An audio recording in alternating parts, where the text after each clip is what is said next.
We'll have order. Silence! The tides beckon.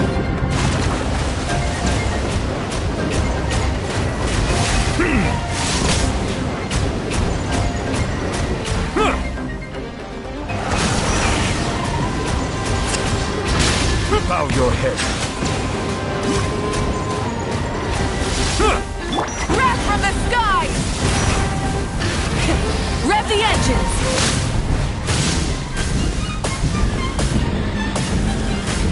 Incinerate! Silence!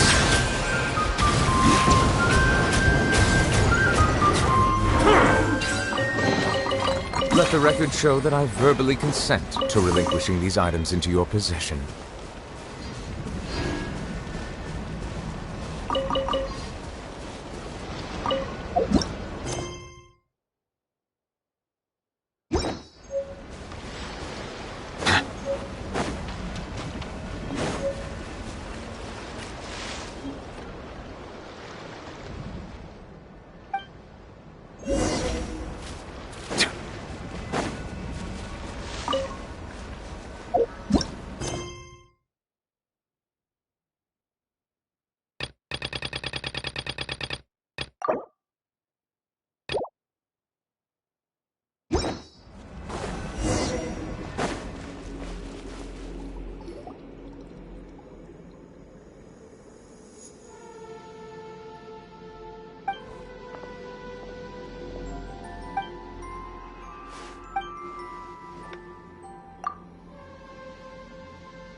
Let the record show that I verbally consent to relinquishing these items into your possession.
Solidify! Settle down!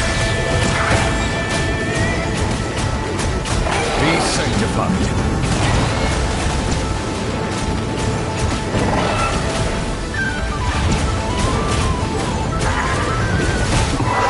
Fallen leaves, adorn my night! Gather! Rise with the sun! This is order! Silence! Light of the blazing sun!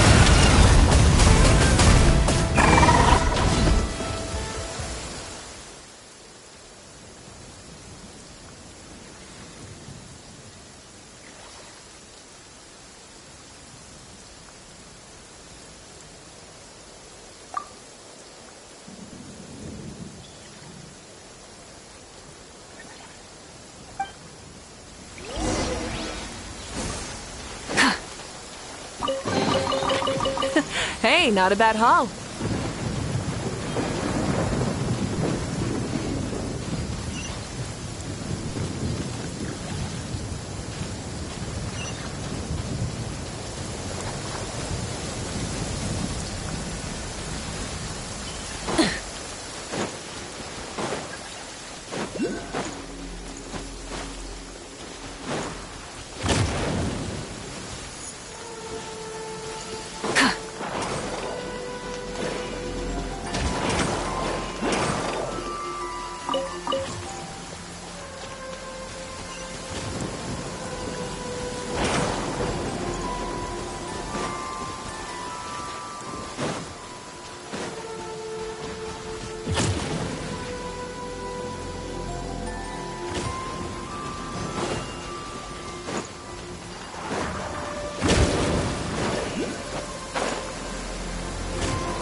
Solidify! Settle down!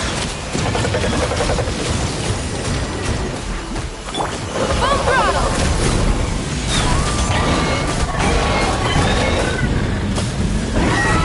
Incinerate! Escape! Lies!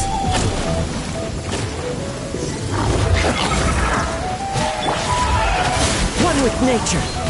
Bow your head!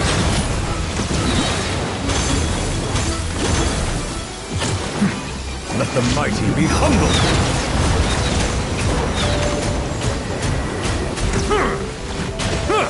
Settle down!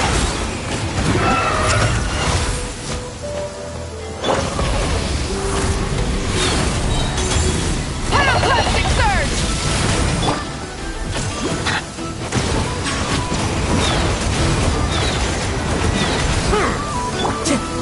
Into the wind.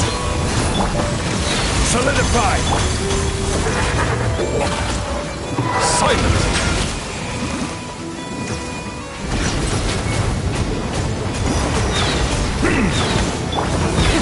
Rev the engines! Order guide you! Light of the blazing sun! Settle down! Be sanctified!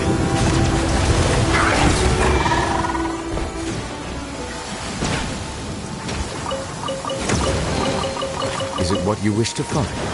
Hopefully the excitement of opening a treasure chest has at least made it a worthwhile experience.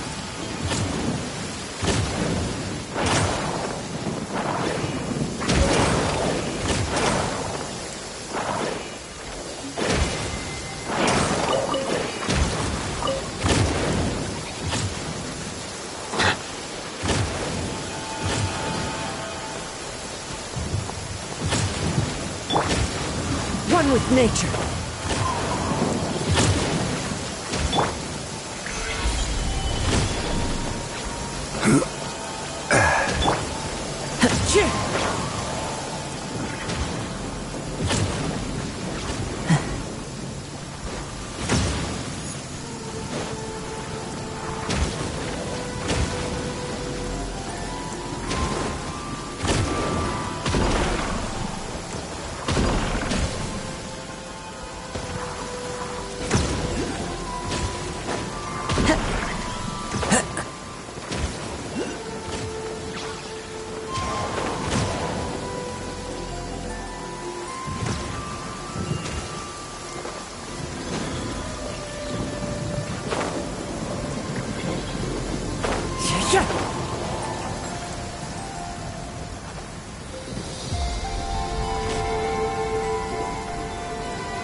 says there aren't benefits to a life of wandering?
Time to go.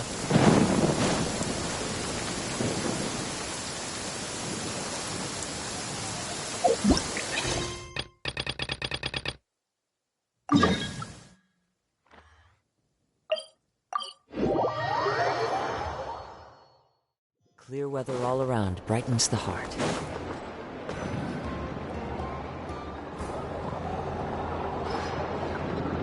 Oh, it's been a few days since we said bye to the others in Nasha Town.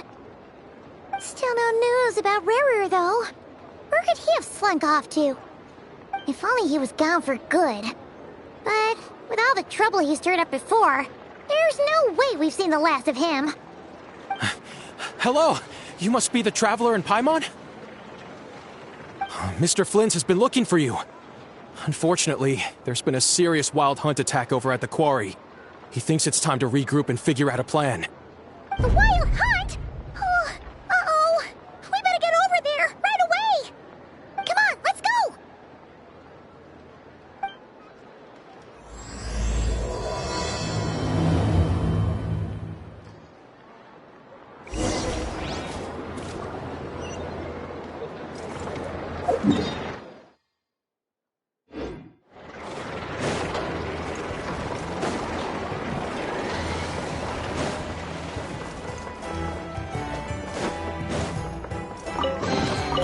A fateful offering.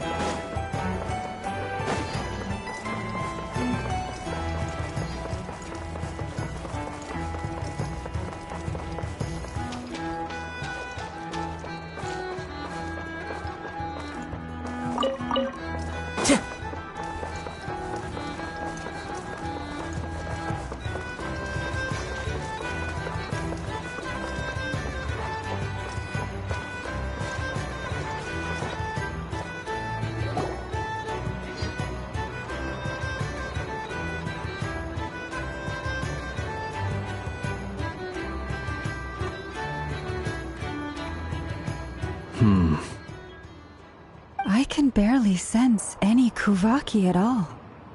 This whole area feels like a soulless husk. Looks like his appetite truly is insatiable. As if the power of that energy cannon wasn't enough. He's not seriously still getting stronger? What's his endgame here? Ah, everyone's here already. Hey, we made it. So, what's going on? We've all been on high alert since we split up a few days back, expecting Rarir to strike again. But it's like he just vanished into thin air. No one has seen him nor found any trace of his presence.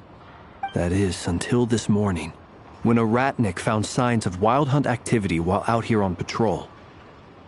As you can see, the crystalite itself is physically intact, but the Kuvaki it contained is all but completely diminished. And we're sure that Rarir did this. Who else? He's the only one who could pull off a stunt like this. Kuvaki loss has reached critical levels. Reikir of Solnari set to maximum threat level. Warning, unless de-escalation measures are taken soon, he will pose a threat beyond our ability to contain. The consequences could be catastrophic. Traveler, do you remember when we encountered Rarir just after regaining his body? There wasn't a shred of sanity left. Nothing but madness and rage.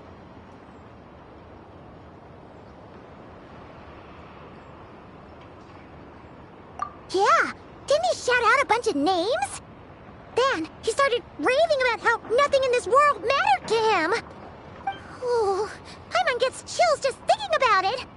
Oh, but the thought that he's still out there, lurking somewhere in Not Cry, waiting for his chance to strike?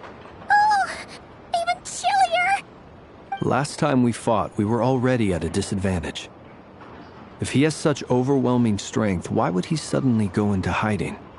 Yeah, if I were him and I wanted more Kuvaki, I'd just take it by force. No point staying in the shadows. Unless something went wrong.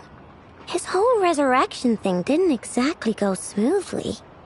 The other thing is, how does someone who's completely lost their mind still have the wherewithal to cover their tracks so perfectly?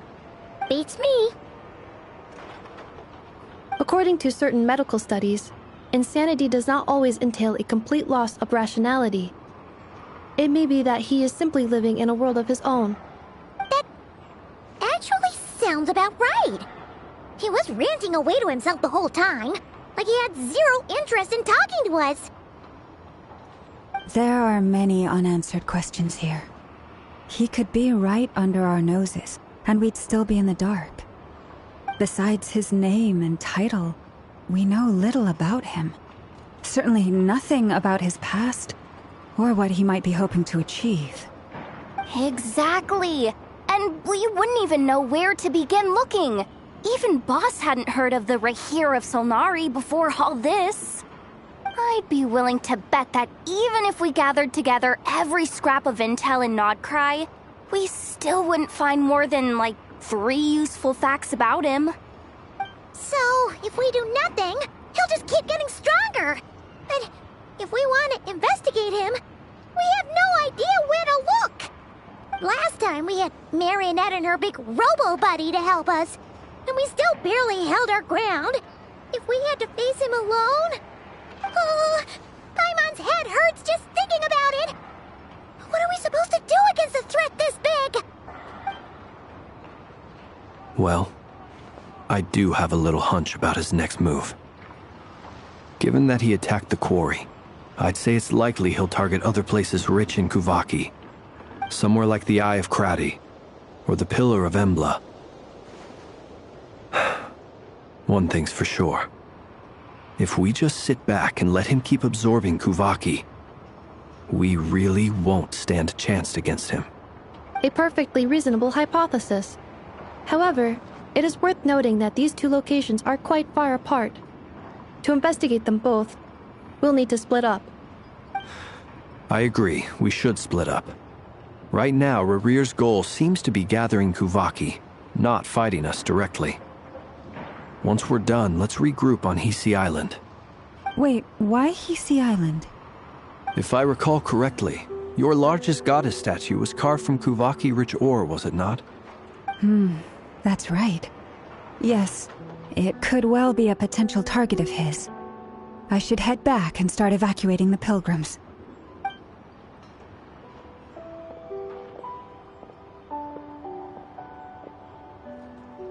Splitting up's always gonna be risky.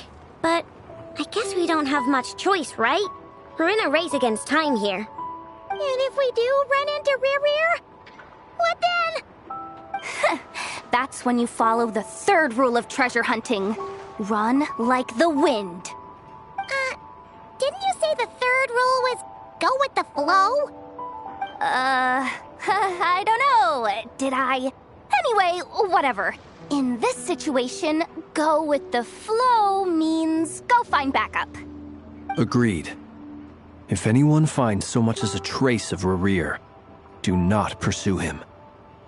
Get out of the area and alert the rest of us as soon as possible. We need to put safety first. All right, we'd better get moving. Come on, Inetha, let's go.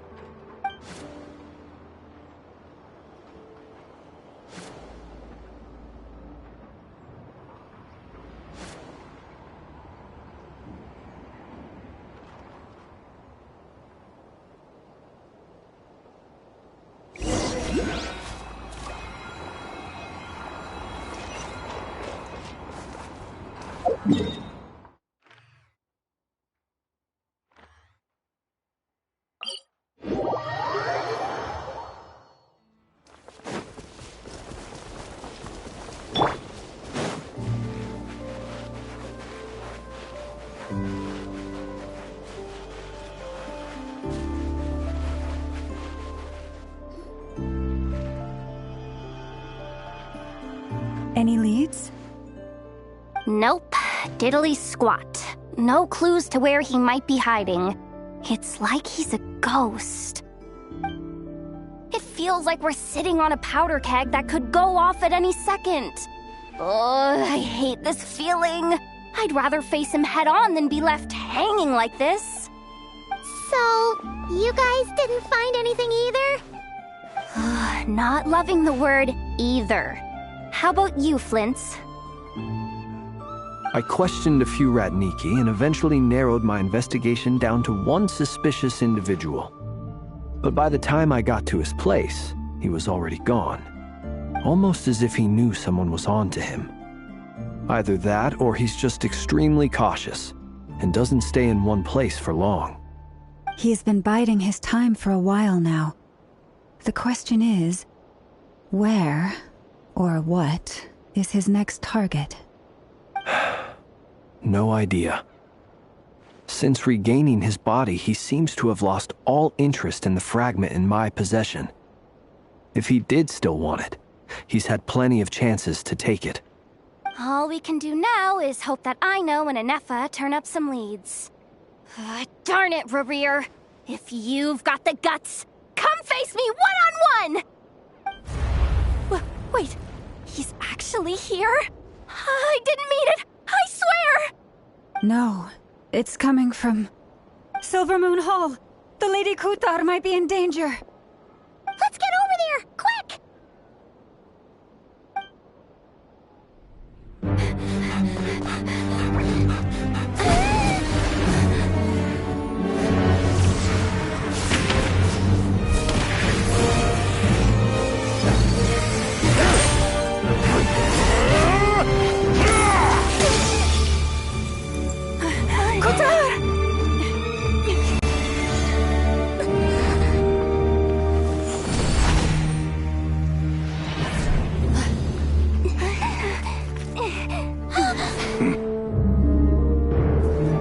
Why is he attacking the damselette? What's going on? No time for questions.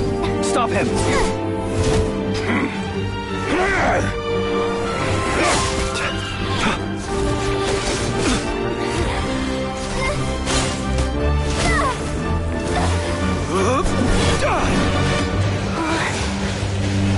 This is insane. Yehuda, get Kutar out of here! On it.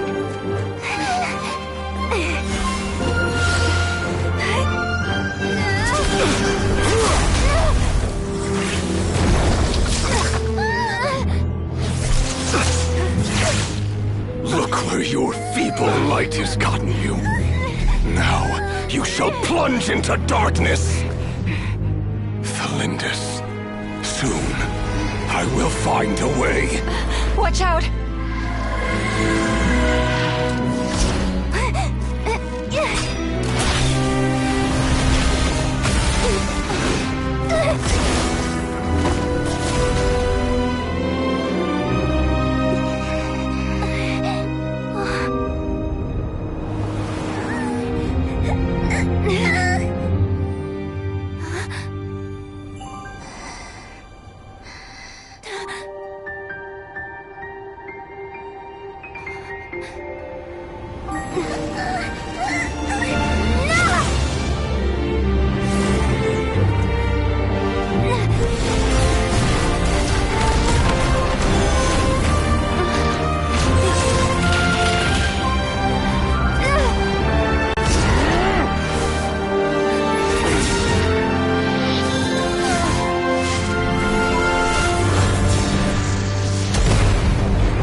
barely made it out of there alive. What's that guy's deal? How'd he get so crazy strong? He's a threat to this entire nation. I doubt his strength could even be measured by conventional standards. I have a question. When me and Anefa showed up, we saw him chasing after this lady like he wanted her dead. What was that all about? We weren't there for the whole thing either. They were already duking it out by the time we arrived. Yeah, we didn't see how it all started. It all escalated so quickly, we had no choice but to step in. Kutar, can you shed any light on the situation? Kutar. Cross-checking database. I see. So you're the one that the Frost Moon Scions refer to as the Moon Goddess? Wait, she's the Moon Goddess? Oh, no wonder she looks just like all those statues.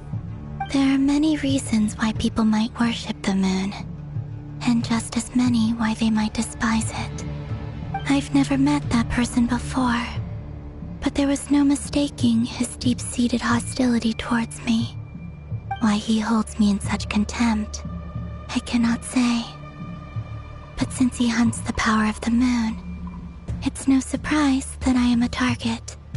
Kutar. There are many potential motives. For instance, you help the traveler escape his grasp. This could be his way of taking revenge.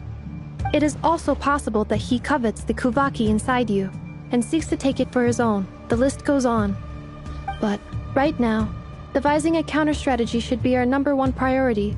The likelihood of this location being discovered is close to 100%. A counter-strategy? We don't stand a chance against an enemy like this. Surely our only option is to run.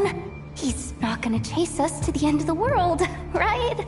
So as long as we can sneak out of Nodcry undetected... No, I can't say that. Come on, Yehoda. This is serious stuff. You can't suggest we all just chicken out. Running is our only option. Huh? You seem surprised. But what other choice do we have? We are facing an enemy we cannot possibly defeat in battle. Well, I mean, yeah, but still. It's not too late. I can distract him, so you'll have plenty of time to make your escape. Wait, what? You're gonna act as bait? Doesn't that make sense? I'm the one he's after. There's no need for you to risk your necks on my behalf. A coyote doesn't stop for bypassers while it's howling at the moon. What is it, Loma? The Frost Moon Scions have already grown accustomed to life without their goddess. My presence here is no longer essential, and this is not my home, so you needn't ask me to stay. We can't just roll over and let him get away with this. That's not our style. Yeah, we can't just call it quits after everything we've been through together. Besides, she'd pretty much saved my life back there. If I just ditched her now, I'd never forgive myself. We can't overlook that you have saved our lives multiple times now. To talk of returning the favor would be a little crass for my liking. But suffice to say that we are friends, and friends look out for one another. Riri's true objective remains unclear. Even if we were to sacrifice Miss Kutar, there's no guarantee he would stop.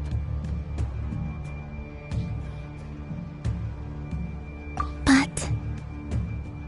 Kutar, I know why you left the Frost Moon Scions so long ago.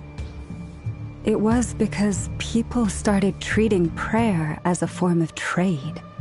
They would make self-centered wishes, force you to accept meaningless offerings in return, and then expect you to perform miracles for them, as if that were their entitlement. If it were me, I might have walked away too. But I believe that time can change everything, and that sometimes it takes losing something precious to appreciate its true worth. After much reflection, I've realized that this was never about whether the Frost Moon Scions need you. Any relationship based on need is purely transactional. What I truly hope is that you'll choose to stay, not out of obligation, but as part of our family. You were born here, and now you've returned. Who knows? Perhaps it was the moonlight that guided you home. Thank you, Lauma. But my power is on the wane. I'm afraid I will be of little use to you now. Very well then. I'll do as you say. Both times you saved us, we were transported across great distances in an instant. Is that one of your powers as the Moon Goddess? It is. but I find it very draining. I barely managed to pull it off just now, and it will be some time before I'm strong enough to do so again. Rejected by the world, my power is dwindling. Like a lake, cut off from its source, slowly shrinking away. Now, it has almost run dry. What do you mean, rejected by the world? The 3 moons belonged to the ancient bygone era in which they came into being. From the moment I was born, the world itself has been steadily sapping away at my strength.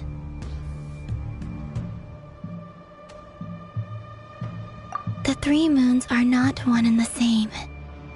As the goddess of the Frost Moon, I cannot wield the powers of the other 2. Yet moonlight has a way of blending together. Each can reflect the other's glow.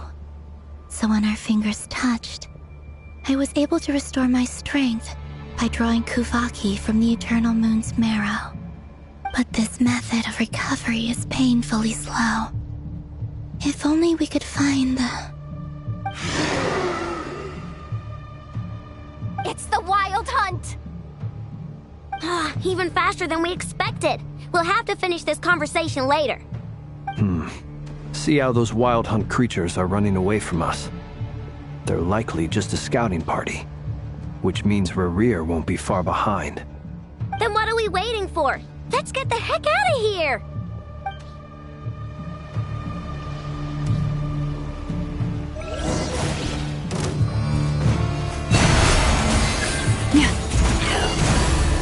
Cleanup sequence initiated. Accelerating.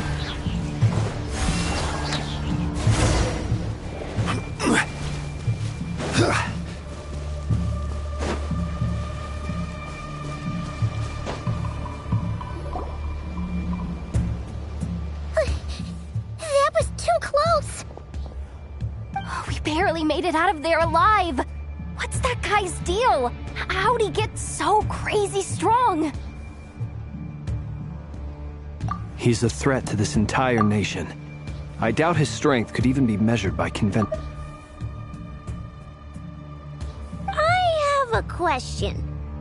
When me and Anefa showed up, we saw him chasing after this lady.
By the Frost Moon of old. Beware the creatures of the night. Be silent. They just keep coming! It's driving me nuts! Rerir's closing in on us. We need to pick up the pace. There's too many of them! And this time, We can't fall back on Utar's house to escape. This goes on much longer.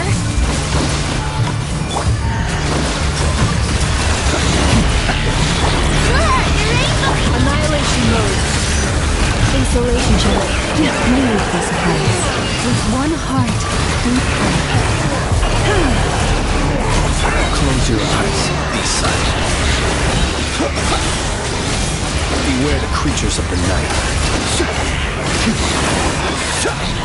Being done, Water Bob! For the everlasting thirst.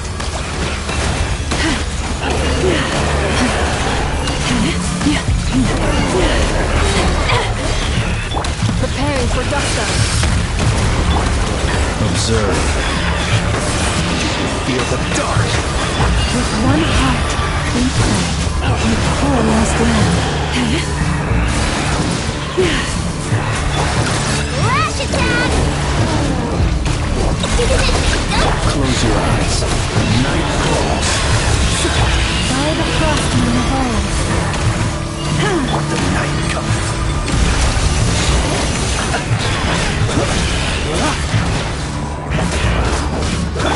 Being done!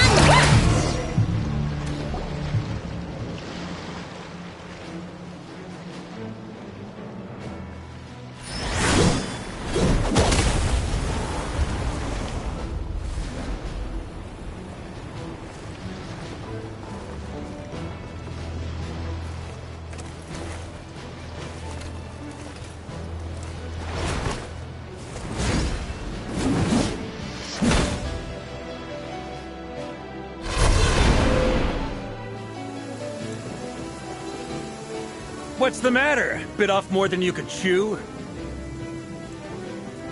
How are you? Uncle Varka! You're back from Amsvartnir? Whoa! You're Varka? Grand Master of the Knights of Favonius? We could save the intros for later. Right now, let's get you all out of this hellhole. Follow me. I know somewhere you'll be safe. Oh, is that where I think it is? That's the one. Come on, move! There's no time to waste.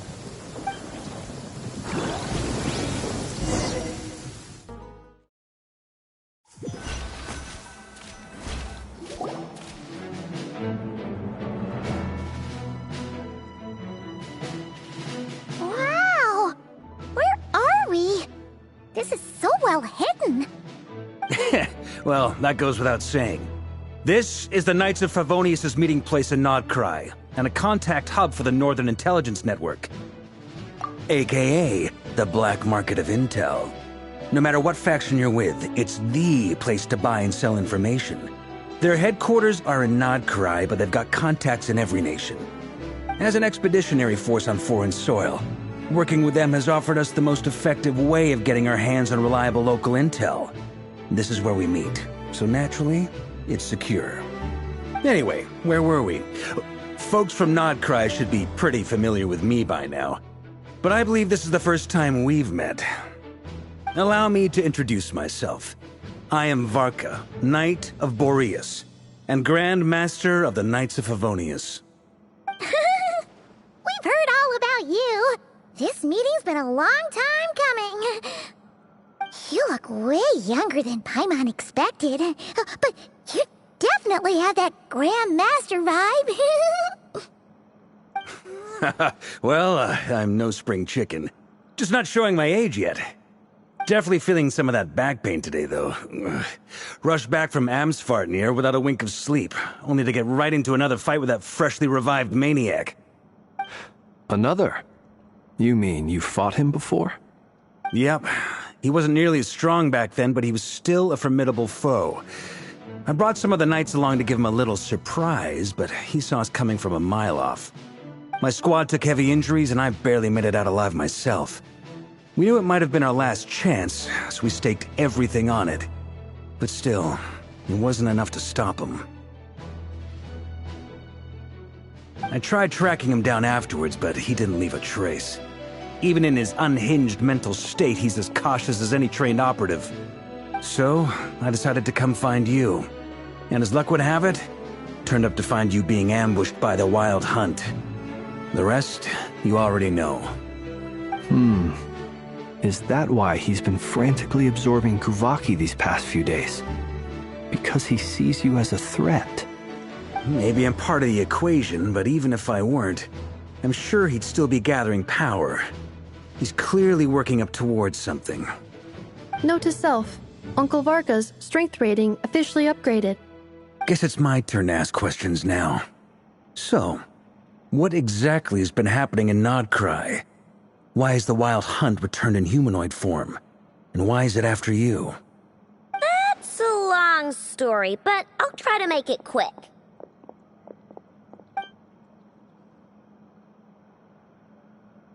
Wow, I had no idea so much had happened. Sounds like you guys have really been through it. So, the Kutar is actually a Fatui Harbinger. And all this Wild Hunt activity in Nodcry is the work of the Raker of Solnari, one of the 5 sinners. Oh, that's a lot to take in. Need some time to wrap my head around it all. I'm truly sorry, Mr. Varka. You stood with us against the Wild Hunt and did everything you could to stop it from escalating into a full-blown catastrophe. And then, the one time you're away, it all comes to a head and all your hard work gets undone. You've got nothing to apologize for, Miss Moonchanter. You can plan 100 steps ahead and still slip up. That's just life. No one knows what tomorrow holds. You can't predict which way the wind will blow next. And, to be perfectly honest, I can't say I'm surprised. For all the times we've defeated the Wild Hunt in the past, we've never been able to completely wipe it out. Turns out, we were just delaying the inevitable. But now that a new variable has come into play, fate may well take a different course. A new variable? You mean us? Who else? And in a strange way, I think his resurgence might not be an entirely bad thing. The Wild Hunt is like an unrelenting force of nature, but Rerir is an individual with an agenda. He's gotta have a weak spot somewhere. That said, while I was explaining everything just now, some of the points that Mr. Flint's added caught my attention. You mean about our mystery ally? That's right. From what you've said, not only did they lead you straight to some key files, they also shielded Hisi Island from a lethal Kuvaki blast. I don't know who or what could pull something like that off. Heck, even Miss Columbina doesn't have a clue. I hadn't heard the story about those files. Would you mind repeating their titles for me? Wild Hunt Phenomena Log, a Nodcryan Ratnik's Field Journal, and Kuvaki Survey Log.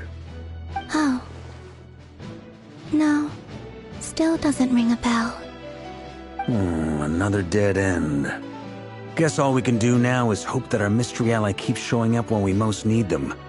Still, it's safest to assume they won't be intervening again. From here on out, we'll have to resolve this crisis by ourselves. Your intel also explains something else I've been wondering about. The reason I led my team to Amsfartnir was because we'd had reports about a possible source of the Wild Hunt showing up there. But once we looked into it, it turned out to be a red herring. I don't know who was behind it, but clearly, it served its purpose. I doubt it's by chance that he happened to make his comeback while my attention was diverted. And from everything you told me, it sounds like his scheming began well before his return.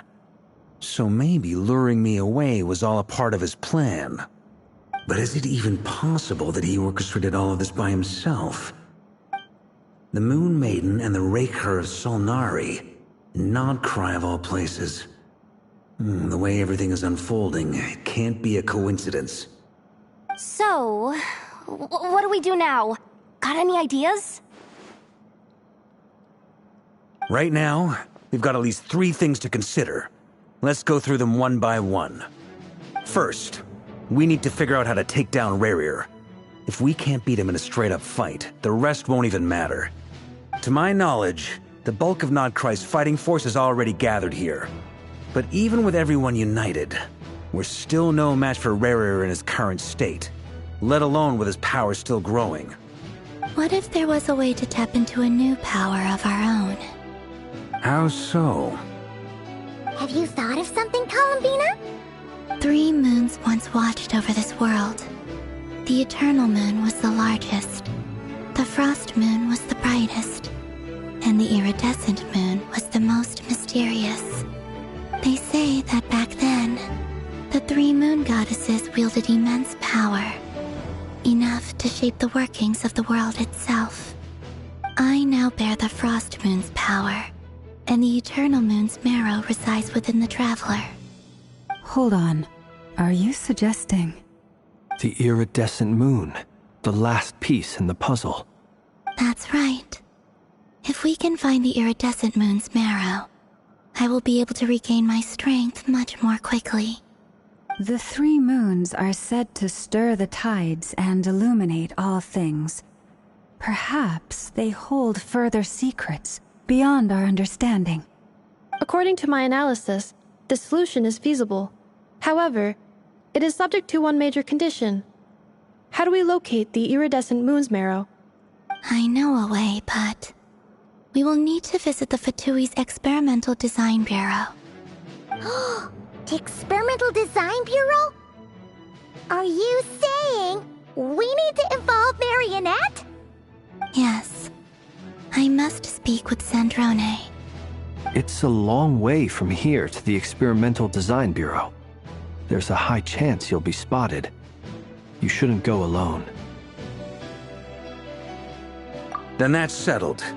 Next up, our second priority.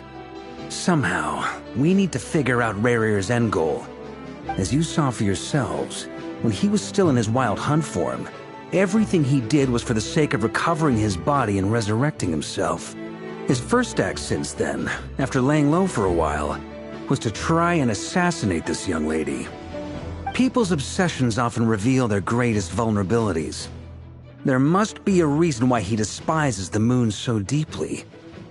Perhaps it sheds some light on his title, the Raker of Solnari. The Wild Hunt has plagued Nodcry for centuries now. If we want to stop it for good, we have to get to the root cause of what's driving it. It's true. We still know very little about him.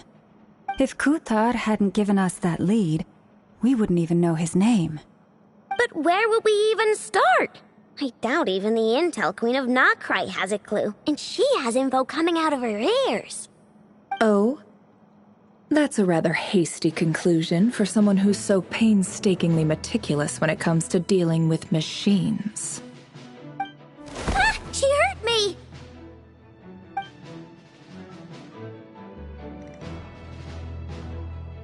Boss! What are you doing here? I'm now asking myself the same question.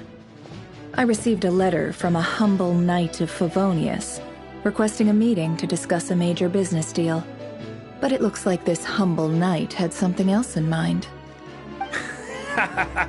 Details. Miss Neffer, the important thing is that you've arrived at the perfect time. Since his failed ambush, I've been racking my brains trying to come up with a plan to fight Rarir. Given the severity of the situation, I think it's fair to say that our only chance lies in uniting as one. And I'm talking all the factions in Nodcry. We can't do this without the Curatorium, but I knew it'd be a tough job to win you over.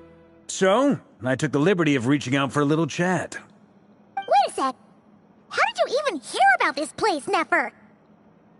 Didn't you say this is meant to be the Knights of Favonius' meeting spot? And a contact hub for the Northern Intelligence Network? And isn't it supposed to be super hidden? You really think he could have gotten settled in Nodcry without my help? Besides, I'm the one running this gig. Of course I know where the meeting place is.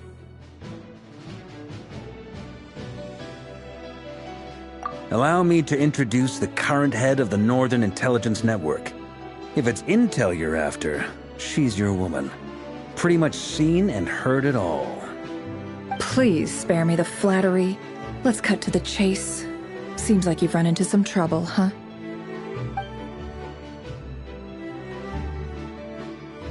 Well, this certainly qualifies as an unforeseen crisis. On behalf of the Curatorium of Secrets, I wish you all the best of luck. So you're just going to sit this one out? Why should I get involved? What could possibly be in it for me? What if we told you we can't do this without you? Oh? Then I'd say you'd better make it worth my while. I don't work for free. I can't put a price on something like this. It's just not in my nature. But then again, you and I have always been polar opposites in this regard. So I can't exactly say I didn't see this coming. If you insist on compensation, I will pay you. Consider this a formal commission. Sound fair? You just don't give up, do you? Too bad. I know you well enough to know you can't afford my prices. The riskier the job, the more it'll cost. And a moon chanter's stipend isn't exactly generous. Unless you're planning to start passing the donation box around among the faithful? Boss, just a thought. If they come up short, maybe you can take the difference out of my next few paychecks. Things got really dangerous during the fight with Rerir. If this girl hadn't saved me, I'd be ley line fodder by now. I'd be gone for good, boss. If there's any way we can make this work, I'd really like to help her. Please? I'm begging you. This is why I'm always telling you never accept favors. They are the hardest debts to repay. You have to be careful who you get involved with, or you invite all kinds of misfortune. Very well, Yehoda, I will help. But just this once. Don't count on this happening again. Flynn's, that fragment that Rerir was after, do you still have it on you? Of course. Let me borrow it. I need it to follow up on some leads. Wait, you actually have some leads? Shh. This is top secret information. I get it. We all have things we'd rather keep to ourselves. Plus, I know we can count on you, so we'll leave the intel gathering in your hands. And that brings me to the third and final item. We need to find a way to distract him. We need time to make our move, so someone will have to stall him. I'm in for this part, no matter what. Anyone coming with? Count me in too. Come off it, you two. Quit playing heroes. I'm way ahead of you here. Nefa did a scan of the Moon Goddess's Kuvaki signature, and we're gonna use it to make some decoys over at the Kramkake craft shop. Anyone who's in, follow me. Once they're ready, we'll deploy the decoys across Nagcry. So as long as the rest of you keep moving, he won't catch on to your scent and won't be able to track you down. I like it. Genius idea. No biggie. All right then, we'll split into 3 teams. Once your team has finished their mission, return here and wait for the others. Dismissed!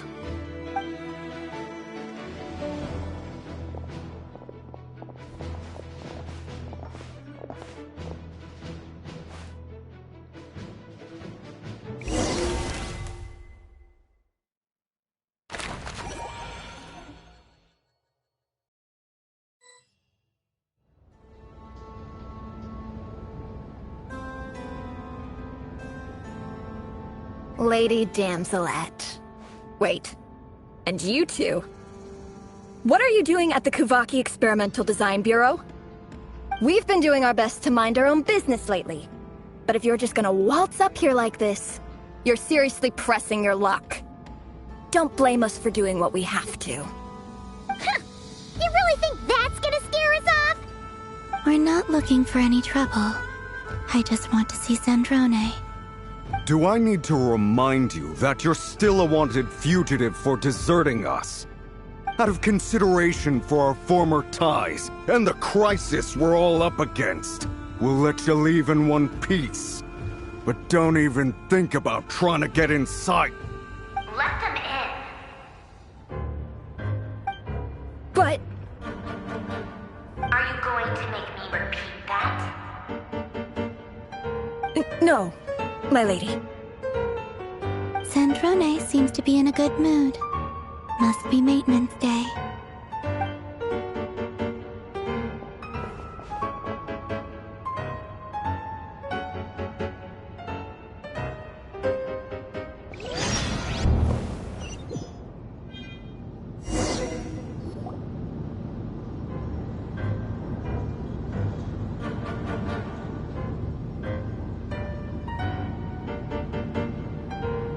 tell me, to what do I owe the honor this time?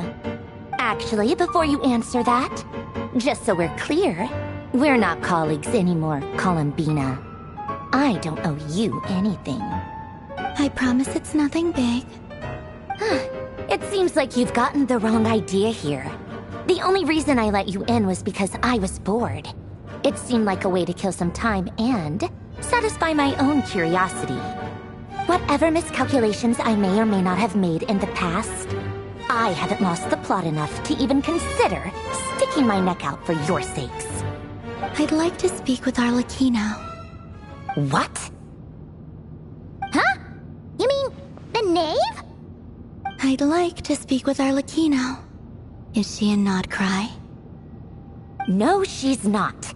Once the work on this facility was completed, she went back with the Rooster and Regrator. The only ones in Nodcry are me and... What is it you need to speak to her about anyway? Rerir is hunting me. If I'm going to face him, I must first retrieve the lost moon.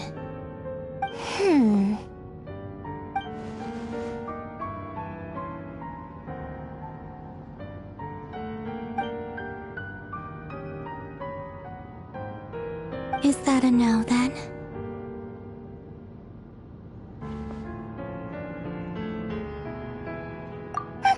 As if I need reminding. I was this close to settling things with him before someone decided to whisk me away to their weird little garden. Have you held any tea parties lately? Tea parties? Yeah, obviously. You don't seriously think we'd pack it all in just because you aren't here. If anything, they've been more eventful than ever. Just me, Arlecchino, and a bunch of insolent and sensitive guests who won't stop asking where you've gone. Oh, they've been a real joy. I bet you served them the worst tea you have. Just like you used to do to me when I upset you. Who cares about how good the tea is when there's no one around to drink it? I keep losing people. First Rosaline, now you. I'm running out of people who can make me laugh. Honestly, what could be more ridiculous than a multi-centenarian goddess who's only ever had the plain herbal tea she received as offerings? You'd always brew a different type of tea for me each time. Was it really just to see how I'd react?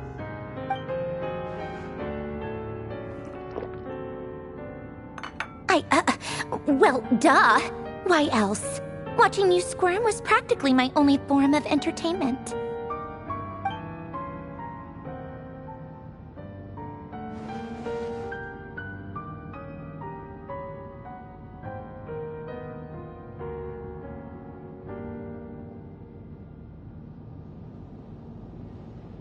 Oh, yeah. And Capitano sometimes used to bring Tartaglia around, too. But I guess we won't be seeing him again. Well, I guess we are overdue for a get-together. Polonia! Have Favronia pass a message to Arlecchino for me. It's time for tea. Will suffice. Pass along a message for me, too, if you would. My body cannot contain the marrow of 2 moons, so I'll be leaving one of them in her care. Excuse me? Who said you were on the guest list? If my tea meant that much to you, maybe quitting the Fatui wasn't your brightest move. Back when you were under the Tsaritsa's protection, no one would have dared come at you so openly. But that protection didn't come for free. In fact, I paid dearly for it. At the end of the day, it was just another transaction. I just got tired, that's all. I never wanted any part in their grand ambitions, and I've had enough of being treated like a bottomless supply of power. It brings back memories from the old days, when I was still worshipped as the moon goddess. Centuries on, it may be a different group of people, but I see the same greed in their eyes. I figured you'd leave eventually. You didn't have as much of a reason to stay as I do. The Tsaritsa gave you shelter and protection, but that was it. Nothing more, nothing less. Meanwhile, the Fatui demanded everything from you in return, until it was more than you could bear. I get why you left. And frankly, I have no interest in dragging you back just because the higher-ups told me to. But if you keep hanging around with this riffraff, the next time we cross paths, we might be enemies for real.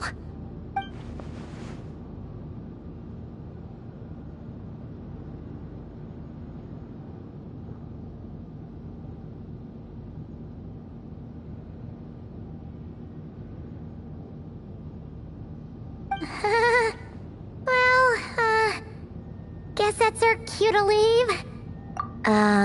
That might be your plan. But it sounds like someone else wants you to stay a little longer. Huh? What do you mean? See for yourselves.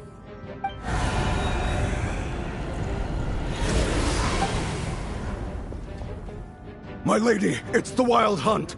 A horde of monsters is headed straight for the facility. Ugh, another uninvited guest trying to crash my tea party. Clear the area! I'll handle this. Wait, what? You want us to leave you here by yourself? Huh, you'll be lucky to make it out of this alive. You really think you can afford to worry about me? Go on, get out of here. You may have stopped Polonia from crushing him last time, but I've made sure that won't happen again. The entire Experimental Design Bureau is rigged for war. Stay and watch if you want, but it'll be at your own risk. You're not flagged as friendlies in the weapons system. Don't tell me what to do! Look, if you're leaving, make it quick, or you'll just get in my way. There's a secret passage on the second floor. It'll take you right to the plains out back. Stare all you want, Columbina. You're not getting another invitation to my tea party. I know. But thank you anyway, Sandrone. This is exactly why you shouldn't hang around with those people. All their melodrama and sentimental nonsense is rubbing off on you.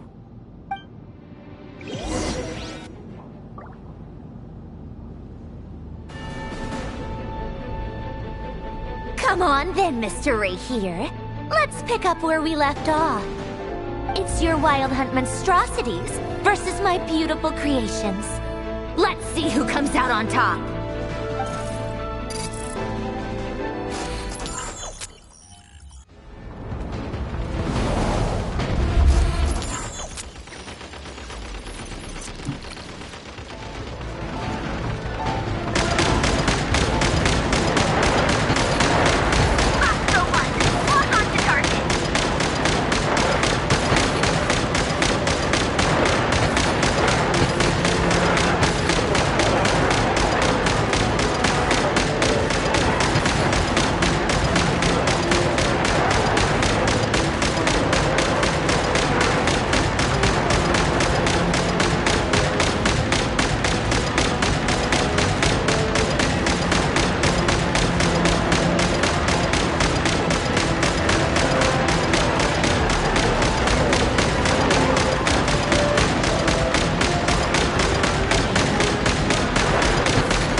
Colonia! Get him!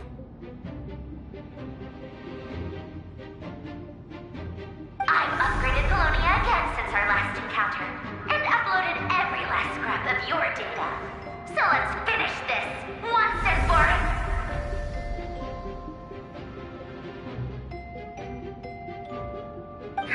She's not here. Where did she go? Hey! Over here, you big... Cursed moon.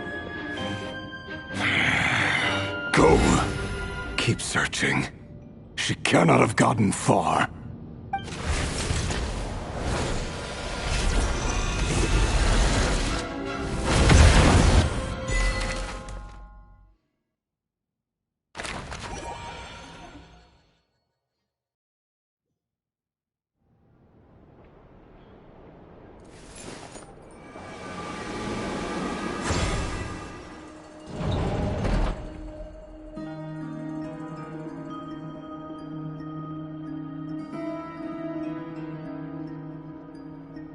So this is your method for investigating Rarir's past?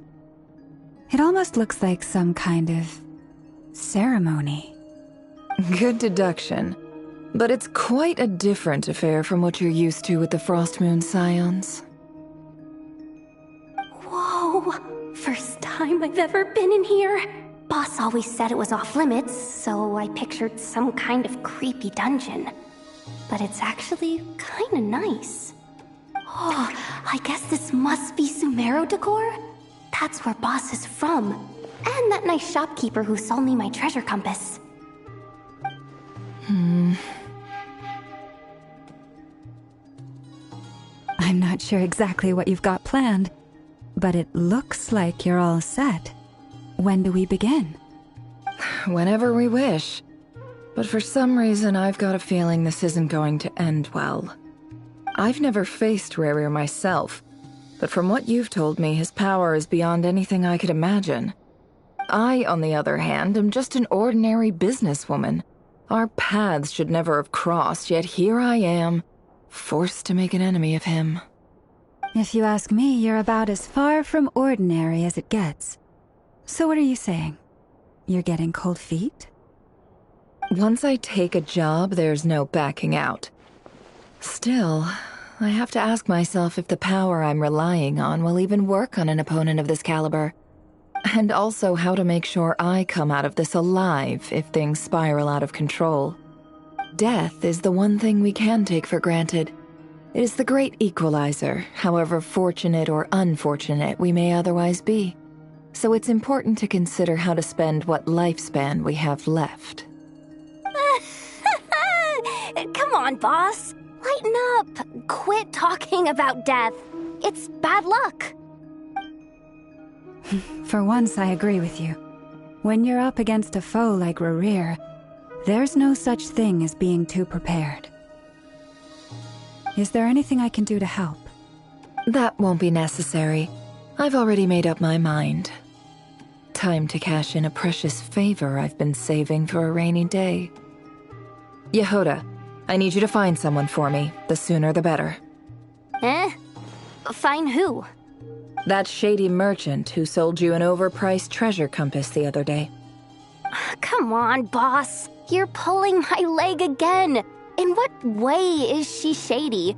She showed up when I was completely lost and sold me a neat little gadget that was exactly what I needed. Trust me, she's a good person. Anyway, I know who you're talking about. Don't go anywhere. I'll be right back.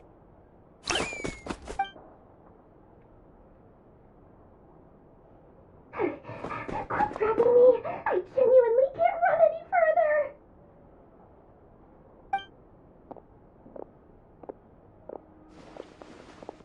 Hey, aren't you? What is it? What's the big rush? You dragged me out of a dream where I was literally swimming in Mora.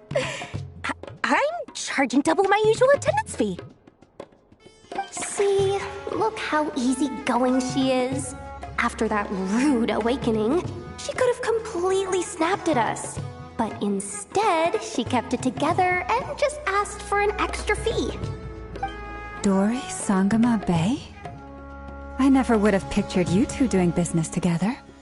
If you want to make it big in Nodcry, it's all about connections. Lady Nefer just so happens to have a lot of intel that interests me. And she also did me a big favor in the past.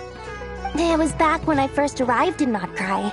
My trusty assistant, the genie in my lamp, had an adverse reaction to the Kuvaki and fainted. And when you know it, that's when I suddenly find myself in a life-or-death situation. Good thing my compatriot was there to swoop in and save the day. I've been giving her a 30% discount off all of my goods ever since. Now, so that no one here feels left out, I'm willing to extend a 20% discount to fellow friends of Boss Nefer. Plus, any other friends you send my way will enjoy 10% off. What can I say? The great Lord Sangama Bay is nothing if not generous. So, let me guess. You've run into some trouble? I've got everything you could possibly need. And the more you buy, the more you'll save. You guessed correctly. What have you got in the way of survival gear? The one type of gear I've never been short on. What are you looking for? A jetpack fresh from the Academia's labs? An ancient suit of armor dredged up from the bottom of the sea? At the very least, I need to know what kind of opponent you're dealing with here. If even you're worried about staying alive, it must be pretty serious. What if I told you it's someone with the power to bring a nation to its knees? Is that so? Then we really are talking top-shelf treasures. I don't have anything like that in stock right now. I'll have to ask my supplier. Your supplier? A powerful woman, make no mistake. I can't reveal her identity, but luckily for you, I hear she's planning to visit Nodcry in the near future. If you're willing to wait, I can ask her when she's here. Can't say exactly how long that'll be, though. Then, let me put it another way. What would you do if you encountered an enemy like that? Roll over and serve yourself up on a silver platter? Of course not! I have a handy little trinket from one of my generous suppliers, which... Hold on. What exactly are you getting at? No! This is for my personal use only! Let's just say I'm borrowing it, all right? Just for insurance purposes. You'll get it back later. Favors are the worst kind of debt to owe, and now you've got a chance to repay one. A win-win situation, don't you think? Fine. You can borrow it for 5 days. No, make that 3. And for every extra hour after that, I'm charging you 1,000,000 mora. Deal? Deal.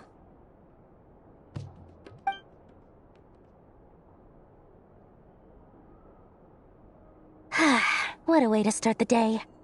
Now, was there anything else you wanted? Or can I go back to bed now?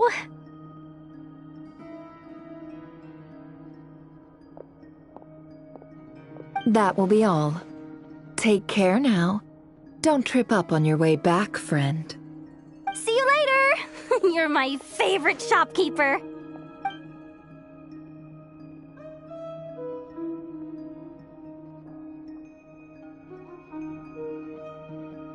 Excellent. Everything is well and truly ready. The ceremony can now begin. After initiating the ceremony, your minds will follow me wherever I go. You will see many strange things in your mind's eye. So remember, don't be frightened, and don't make a sound. Now then, let us peer into the Raker of Solnari's past.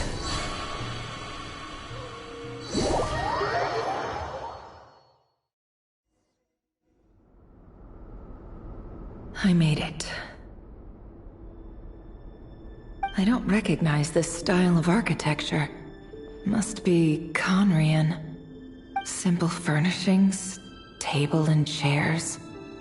It's a more ordinary house than I might have expected. Looks like the fearsome Raker of Zulnari came from surprisingly humble beginnings. Unless this passed for luxury in Conria. Unlikely. It was said to be a very prosperous nation in its heyday. Anyway, I'll keep exploring.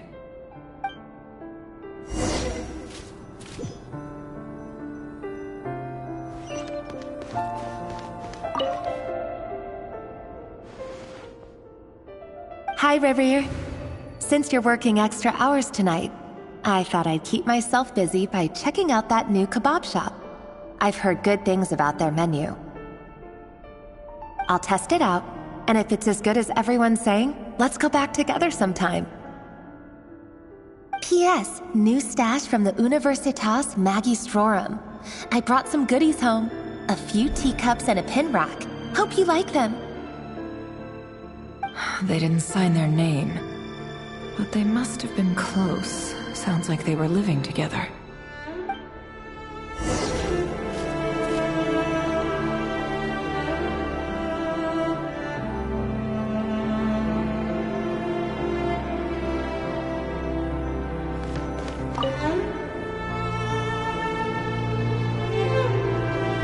I went over to Joseph's for drinks today.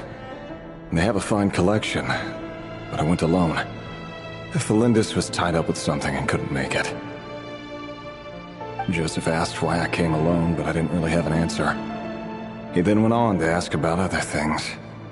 If you ask me, someone who asks that many personal questions is too nosy for their own good.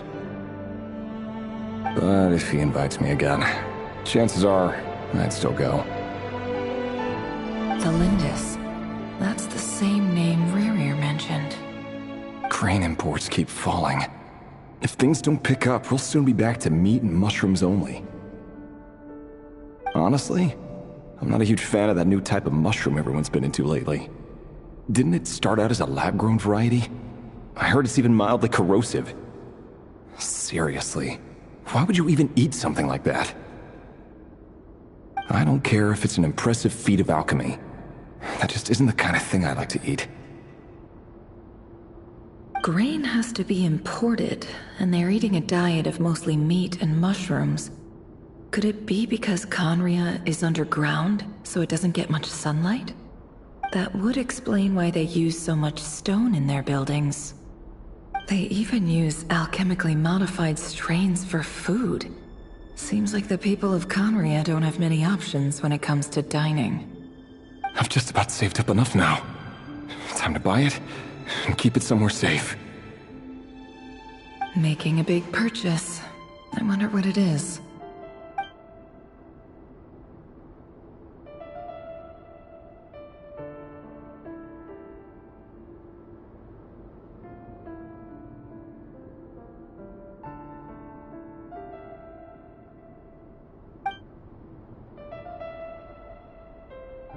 He really is a professional.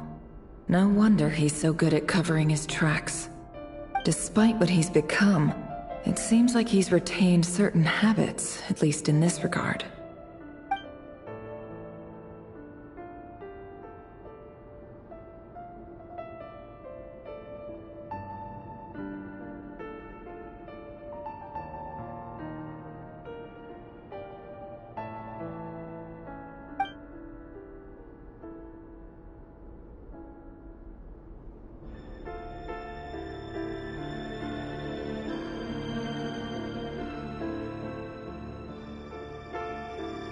Did Rerir rip it out himself?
Before I met you, I was convinced that my heart was nothing more than a stagnant pool. The burial place of a fallen moon. A withered, windless grove where the waters rested forever unrippled. It was you who helped me see that my heart hadn't entirely withered away. That it could still beat to the rhythm of love. This is just trivial sentimentality from the looks of it. Why would he go to the trouble of hiding that? The burial place of a fallen moon.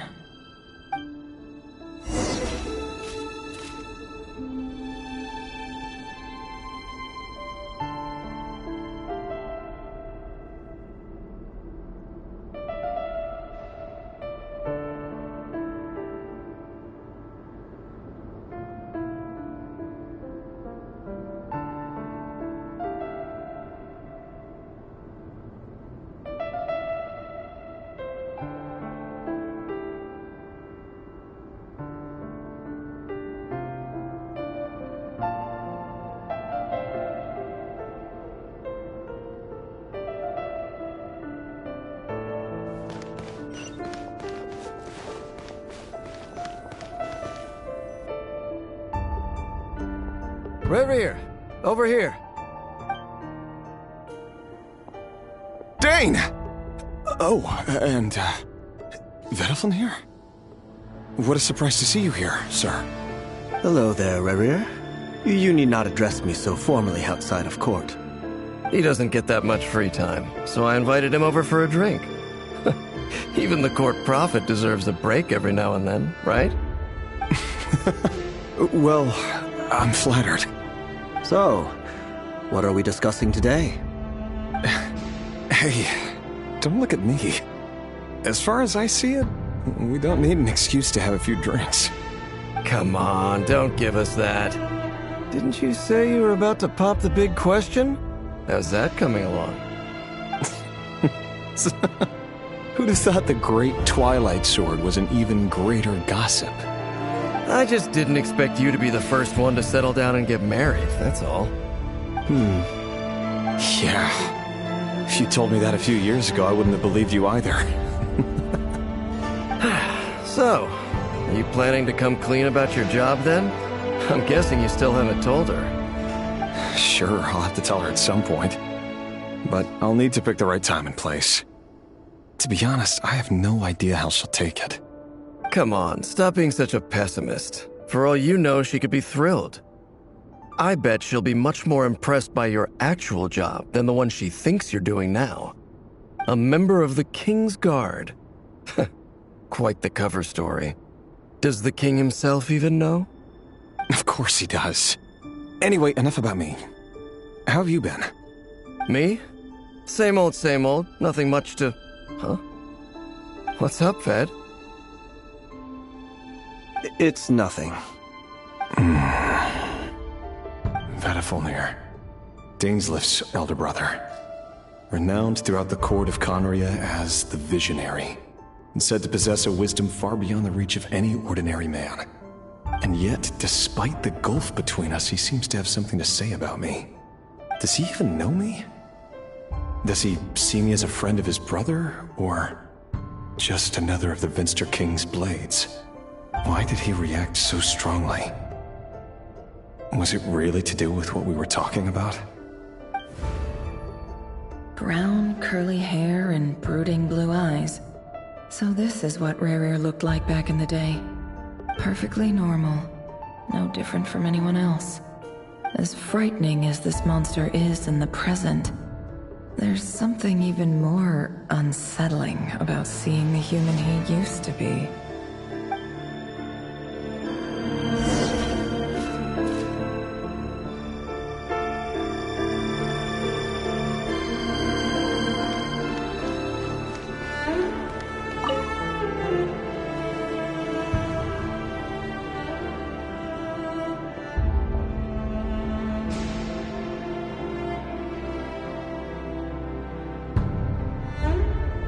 Felindus? You're back early. Our equipment's being serviced today, so I got off earlier than usual. How's your day been? Aw, why the long face? Is something the matter? Has your boss been giving you a hard time again? Went for a drink with Dane and the others after work. Isn't that a good thing?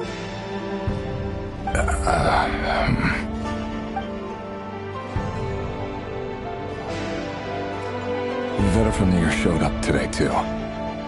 You know, Daneslif's older brother. Ah, Mr. Vedifnir. Yes, I've heard of him. They say that everything he says ends up coming true. He overheard Daneslif mention that I'd recently proposed, and seemed to have an issue with it. But when I asked what it was, he kept it to himself. So, you're worried? You can be such a child sometimes, Revier. We're nobodies. Why would the Visionary be concerned about us? I'm sure someone in his position has much bigger fish to fry. Maybe you're right. You worry too much, Revier. We've been together for ages now, and everything's been going so well, has it not? You've even proposed to me. So, you do remember. Tell me then. What's your answer? Like I said, I need some time to decide. You can't just rush into things like this. We may be nobodies in the grand scheme of things, but if we want things to work out, we've still got to plan ahead. All right. Take your time. Just don't keep me waiting forever. Nobodies. Sounds about right. In the eyes of people like Vedifnir and Daneslif, what do we matter? Can someone whose gaze is so fixed on a far-flung future even see the present clearly? Besides, the dynasty's fate rests with the king and his inner circle. Whatever I do, it won't make much difference. Meanwhile, every idea they come up with and every decision they make, it affects everything. These days, the king is lost in his research, and the purge of the Crimson Moon bloodline grows ever more intense.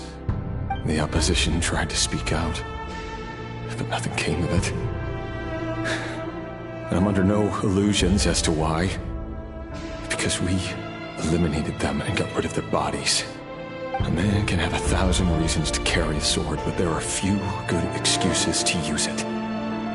Yet the king has never even considered a gentler approach, and he never will. What becomes of someone who kills on another's behalf? Can he ever find true peace?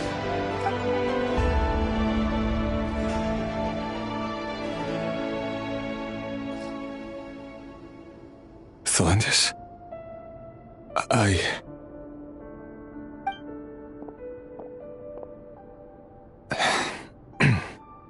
It's nothing. You were right. Fate has never smiled upon nobodies like us. But by the same token, it's unlikely to bear a grudge against us either.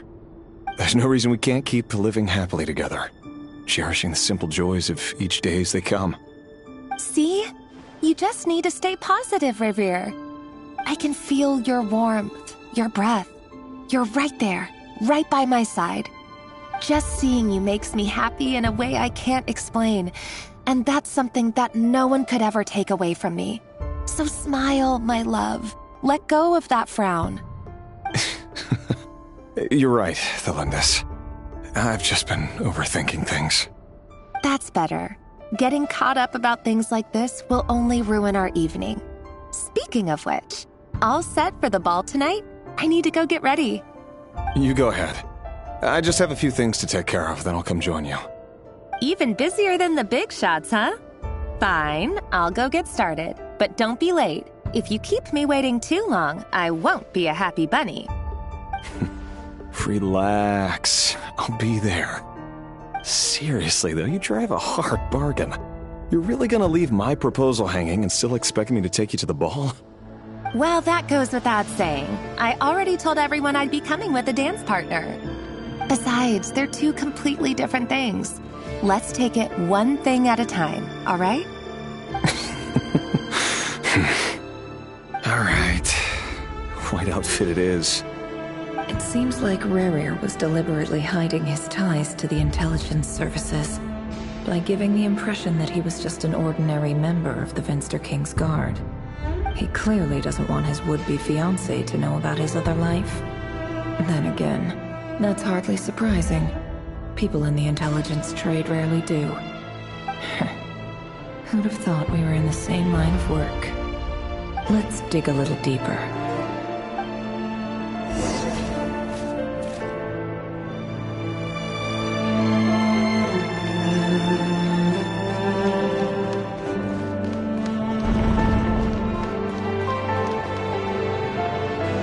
Our last operation was a resounding success, and all thanks to you, Rayhir of Solnari. In total, we apprehended 32 dregs of the Crimson Moon, and 67 accomplices. After all these years since the dynasty's fall, so many of them still linger on. Indeed, it cannot be denied. Yet it was destiny that the Crimson Moon should be overcome by the eclipse, and that His Majesty, the all-seeing Finster King, now guides our nation on the path to prosperity. Conria has no further need for a dead moon. But alas, there will always be those who refuse to see the truth, choosing instead to romanticize the past. That's not entirely true. Much about the Crimson Moon era was worthy of remembrance, and that's exactly why they keep trying to see it restored. Many of its secrets remain unsolved to this day. As it happens, that's precisely the field of study my partner is devoted to. You still haven't told her what you really do for a living. Where would I even start? How do you tell someone that you're one of the king's hand-picked executioners? That your hands are steeped in blood? You didn't choose this life, any more than I did. Orphans like us don't get a say. But I'll sure as heck be the one to pay for it. Speaking of which, we need to be more rigorous in the way we identify direct descendants of the Crimson Moon. Someone, it seems, has strong opinions about my future plans. Most likely my marriage in particular. I have a feeling that we may soon become targets of the Crimson Moon's retribution. Your concerns are not unfounded. They've taken out many of our colleagues these past few years, and for that very reason. These are no helpless lambs we're leading to the slaughter. They're wolves in sheep's clothing. Take care, Rayhir of Solnari. I look forward to toasting you at your wedding. Thanks, Thorkel. You look after yourself, too.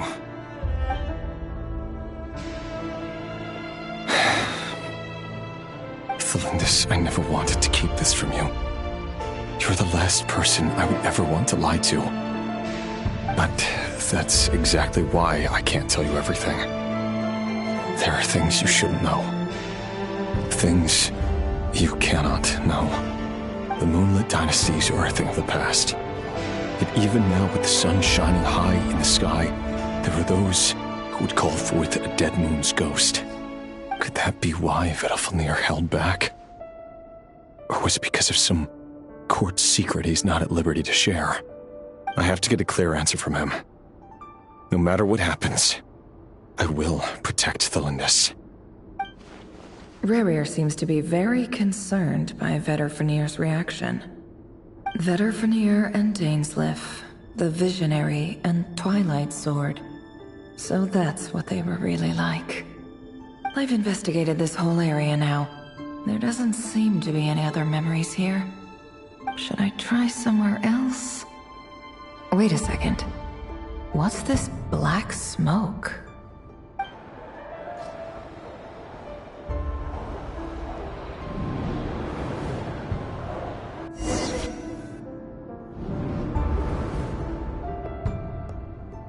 So, he's late after all. Just you wait, Rerir. You're in for it. Big time. Are you waiting for someone, ma'am? Could I tempt you into buying some flowers? Oh, sure. Pick me out a pretty bunch if you would. Thank you. But I'm afraid none of them are as pretty as you. For someone so young, you sure have a way with words, don't you? I'm only telling the truth. Look me in the eyes. You'll see I'm not lying. May we have a word in private? Who are you? And what do you want? It doesn't matter who I am. Too many of our kind have fallen lately, so I decided to take the risk of reaching out. Not long ago, the Ray here of Solnari led an assault on one of our strongholds. We suffered many casualties, and many who came to our aid lost their lives as well. Sorry, I don't know why you're telling me this. And I don't want to get involved. Wait, hear me out. This time we finally got a clear look at his face and learned his true identity. His name is Rarier, and he claims to be one of the King's guards.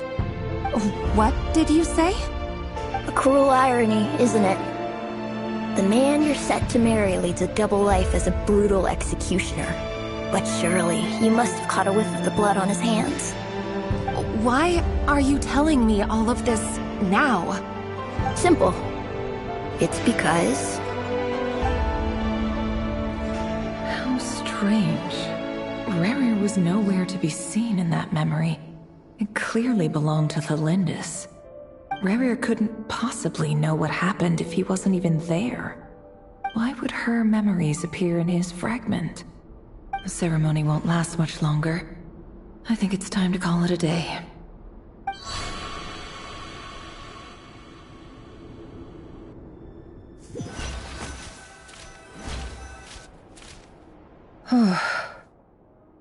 So that was your doing? Did you just pull us inside Rarier's fragment to spy directly on his memories? Any more questions, and I'll have to start charging. I had no idea you could do that, boss! Seriously, that was amazing! We're not worthy. We're not worthy! I gotta admit, though, I'm itching to see what happens next. Feels like we barely scratched the surface. I'm just as curious as you are, but the ceremony only allows for limited time inside. That's all we can see for now. Luckily, we managed to learn quite a lot. So far, so good. I just hope the others are doing okay too. Especially the group with the Traveler. Their mission is a risky one. Let's hope it's all going smoothly. If you're worried about them, go see how they're doing. If I know Boss, she's gonna need some time to write up all the details and make sure it's all coherent. I'll stay behind to lend a hand, but feel free to head back and meet up with the others.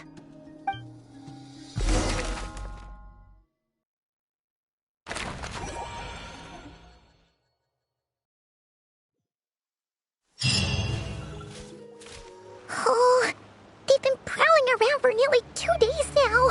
These things just won't quit. Oh, they might not have seen us yet, but them constantly sweeping the area, our way out is completely blocked. Oh, that's never gonna work. One little slip up and it's game over. If they spot us, they'll run straight back to Rarier. And once he knows we're here, it won't be long before he's breathing down our necks again.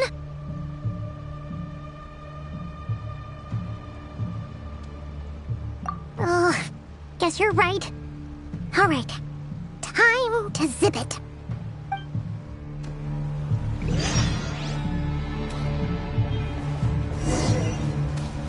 Hide! We almost got spotted!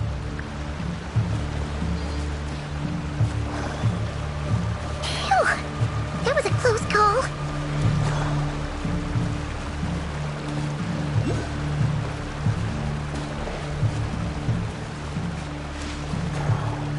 Watch out! They're coming this way!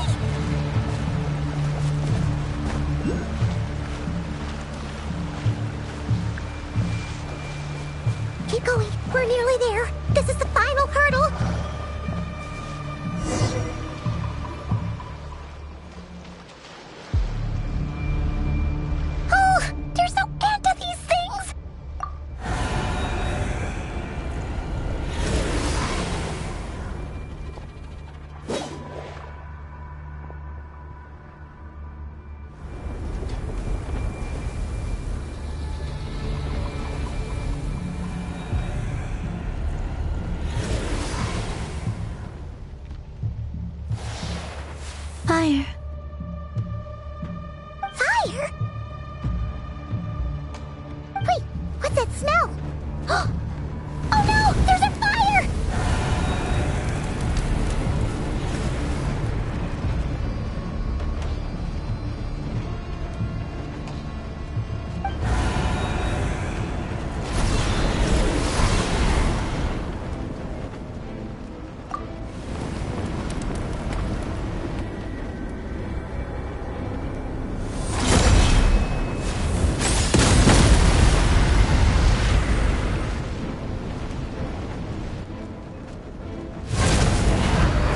Sandrone was right.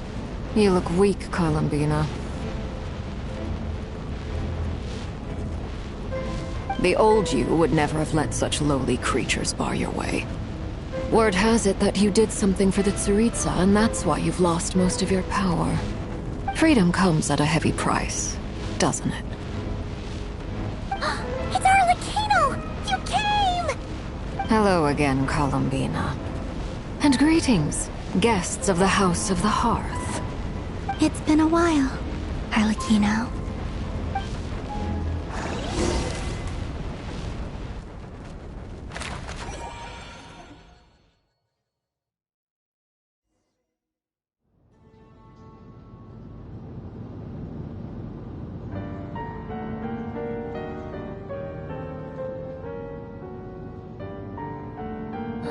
Stupid right here of stupid Solnari. Ugh, whatever. I've got all the data I need. Next time we meet, you're finished.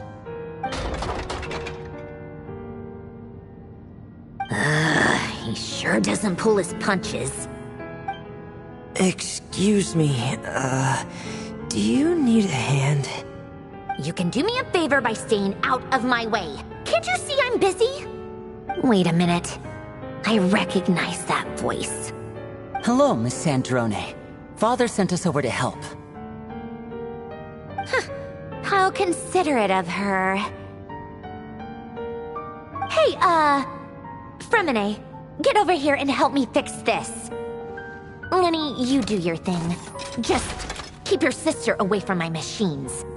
Nearly every machine that cat girl touches ends up going haywire. Go put her on cleaning duty or something.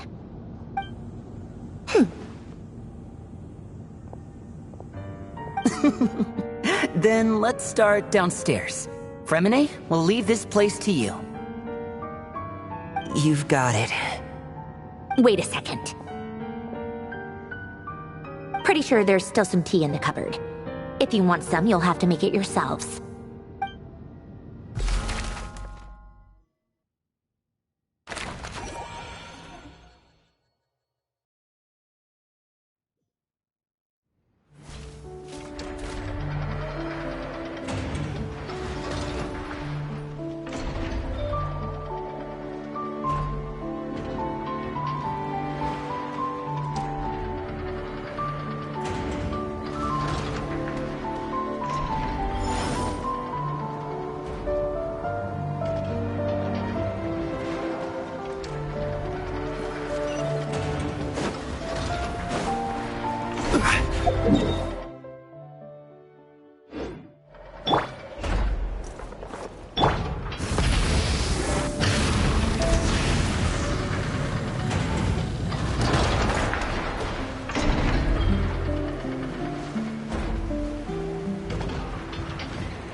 Bow your head.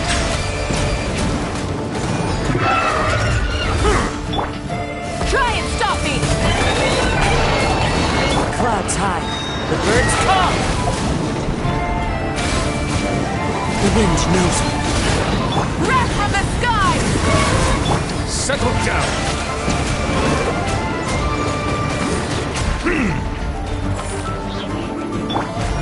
Gather! One with nature. Bow your head. Let the mighty be humble.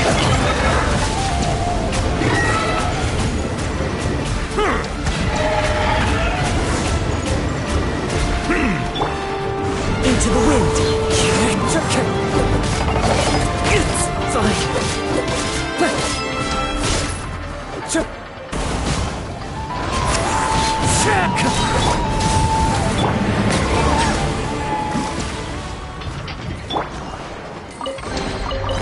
brings a smile to my face.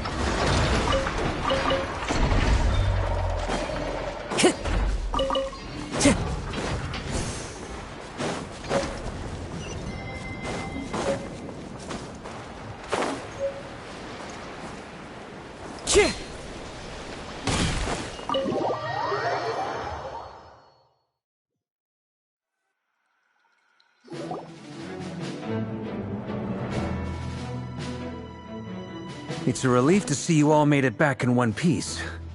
Huh? Feels like there's quite a few people missing. Where's Flint's and the others? And what about Nefer? I returned ahead of them. Flint is helping Aino and Anefa to set up the decoys and buy us some time. As for Miss Nefer... Boss is still wrapping things up on her end. She sent us back to fill you all in on the top secret intel we've been gathering. I see. Then let's get right into it. But first, who do we have here? You brought someone else in to help? Greetings. I was invited here to help as a longtime Tea Party companion of Columbina's. You may call me Arlecchino. Surely it can't be. Those eyes. Oh, where have I seen them before? Wait, of course. In those memories we just saw. The only Arlecchino I know is the fourth of the Fatui Harbingers. So either you share a pretty uncommon name, or you're more than just a Tea Party buddy. You are well informed, Grandmaster. A man from Mondstadt living all the way out here in Nodcry, and yet the people and affairs of Snezhnaya seem to hold a special place in your heart. Oh, the feeling's mutual. Sounds like you know all about who I am, too. A Fatui Harbinger. The atmosphere in here just got really tense. Guess we can't just start trusting Fatui Harbingers, even at a time like this. I must admit, though, I'm a little curious. Seeing as the moon goddess no longer belongs to the Fatui, what makes you so willing to put your neck on the line here? Nor does Nodcry belong to Mondstadt, Mr. Varka. Yet still, you're fighting for it all the same. Things don't always have to have a tangible payoff. Sometimes, stopping things from spiraling out of control is a higher priority than chasing the spoils of victory. Of course, I can't say there's nothing in it for me at all. But that's between Columbina and myself.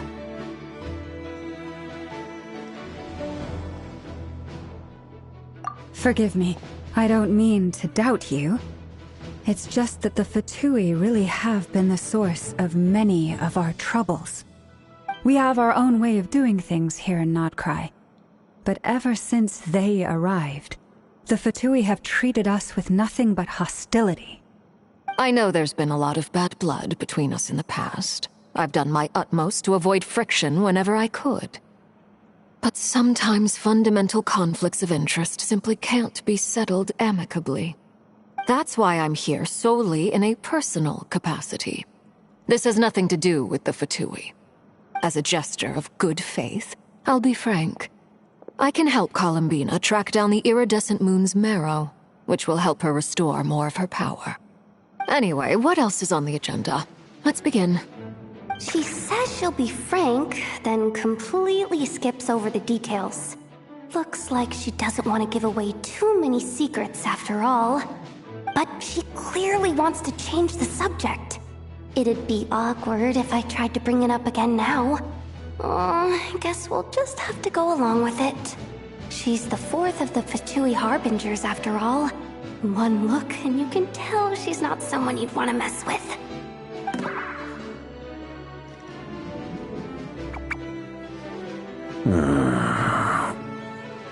Well, since Miss Arlecchino sounds confident in her ability to handle that, we'll proceed to the next topic. Yehoda, time to share that top-secret intel. Alright, listen up everyone. First, we now know that Rerir was originally a Conrian secret agent whose primary mission was to hunt down and assassinate the so-called Dregs of the Crimson Moon. The Dregs of the Crimson Moon. Mm-hmm. In the memories, there was a lot of talk about the Crimson Moon and Eclipse, and a whole bunch of other stuff from the time of Conria. To my knowledge, those were the names of 2 different Conrian dynasties.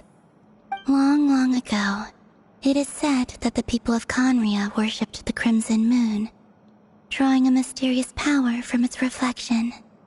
But one day, a coup saw the Crimson Moon eclipsed, hence the name of the new dynasty that replaced it, and how it became the new emblem of Conria. Still, long after the Crimson Moon dynasty had fallen, the last ruler of the Eclipse dynasty, the Vinster King, still coveted the secrets it left behind. So, he sent the Rehir of Solnari to secretly hunt down the Crimson Moon's few remaining followers. In those days, Rerir showed no signs of madness. In fact, he was as normal as any other person. Oh, and he had a fiancé, or at least a would-be fiancé, called Tholindis.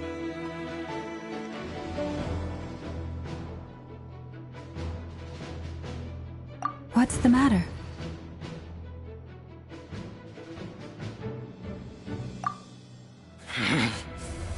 Verfnir, Rheindaughter, Flinders.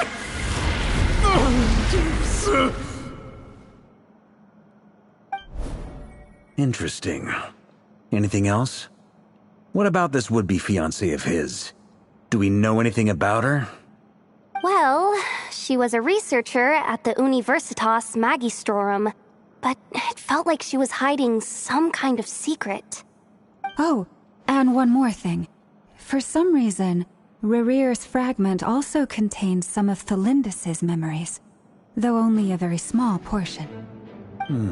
Well, no shortage of potential leads, I'll give you that. In any case, it sounds like we can conclude that while Tholindis was still around, Rerir appeared to be lucid and quite normal. Tholindis, it seems, must have been the one thing in this world that he couldn't let go of. Tell me, though, were these pure-blood Conrians we're talking about here? Why do you need to know that? Hold on. If she was a pure-blood Conrian... Oh yeah! Just like how it was with the captain! If we could somehow find her, do you think there's any chance Rerir might regain some of his sanity? It's possible, but it would take a miracle. We can't pin all our hopes on that. That merchant who never knows, Dori Sangama Bay. Maybe we could hire her to look into it. All right, then. Let's keep working in our separate teams. Traveler, Paimon, Kutar, and Miss Arlecchino will go look for the iridescent moon's marrow. As for the others... On the way over here, I noticed that the Wild Hunt monsters had grown even more frenzied in their search for Kutar. At this rate, the people living here will be in grave danger too. So I'm thinking of gathering together some of our followers to go wipe them out. I'll head back to the curatorium and meet up with the boss. Feels good knowing we've all got something to be getting on with. Given that the Wild Hunt has been a lot more active lately, the Lightkeepers have likely begun their own operations too. If that is the case, someone will need to pass the news on to Flint's. I'll hold the fort for now, then discuss our next move with Flint's, Aino, and Anefa when they get back. All right then. Well, the clock's ticking. If that's everything, we'll be on our way. We'd better get moving too. We'll try to buy you as much time as we can. Relax. Just do your thing. I decided to call in some backup since things are getting so hairy. Our reinforcements should be here any minute now. Stay safe, everyone. Dismissed.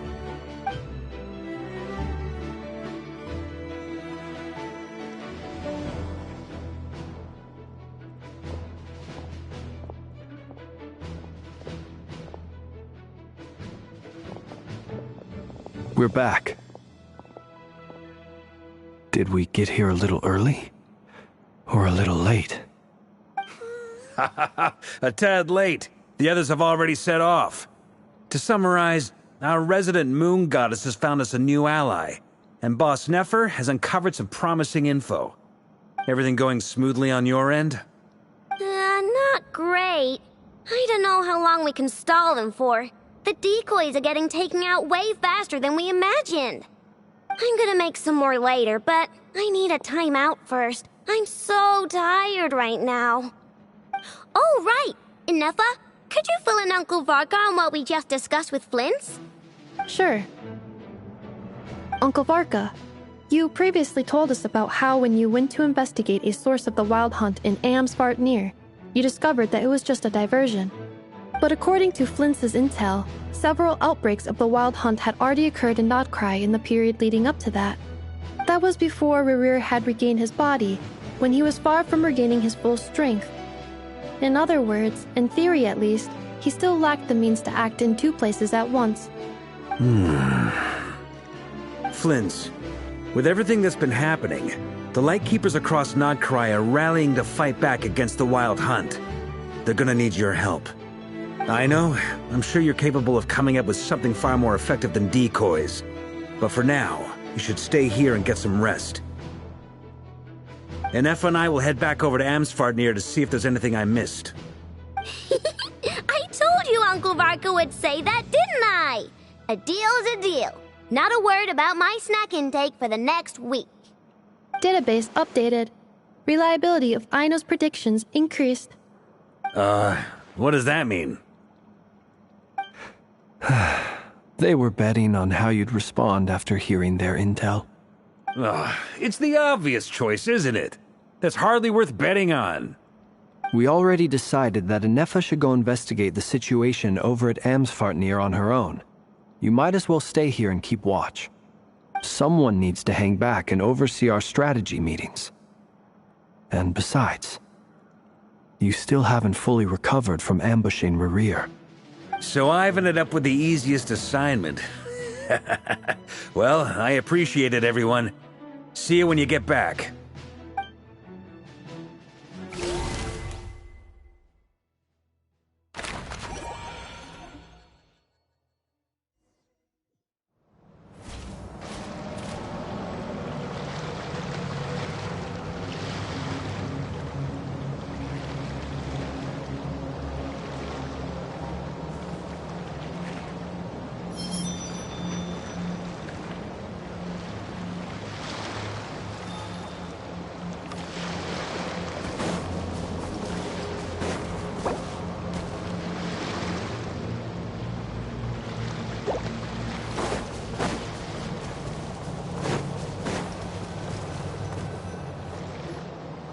Here, this will serve as a good spot to cross over. Arlecchino, hold up a second! Since you brought us all this way, would you mind telling us what you've got planned? We still haven't got the slightest idea what's going on here. And if even Columbina doesn't know where the iridescent moon's marrow is, how do you? Simple.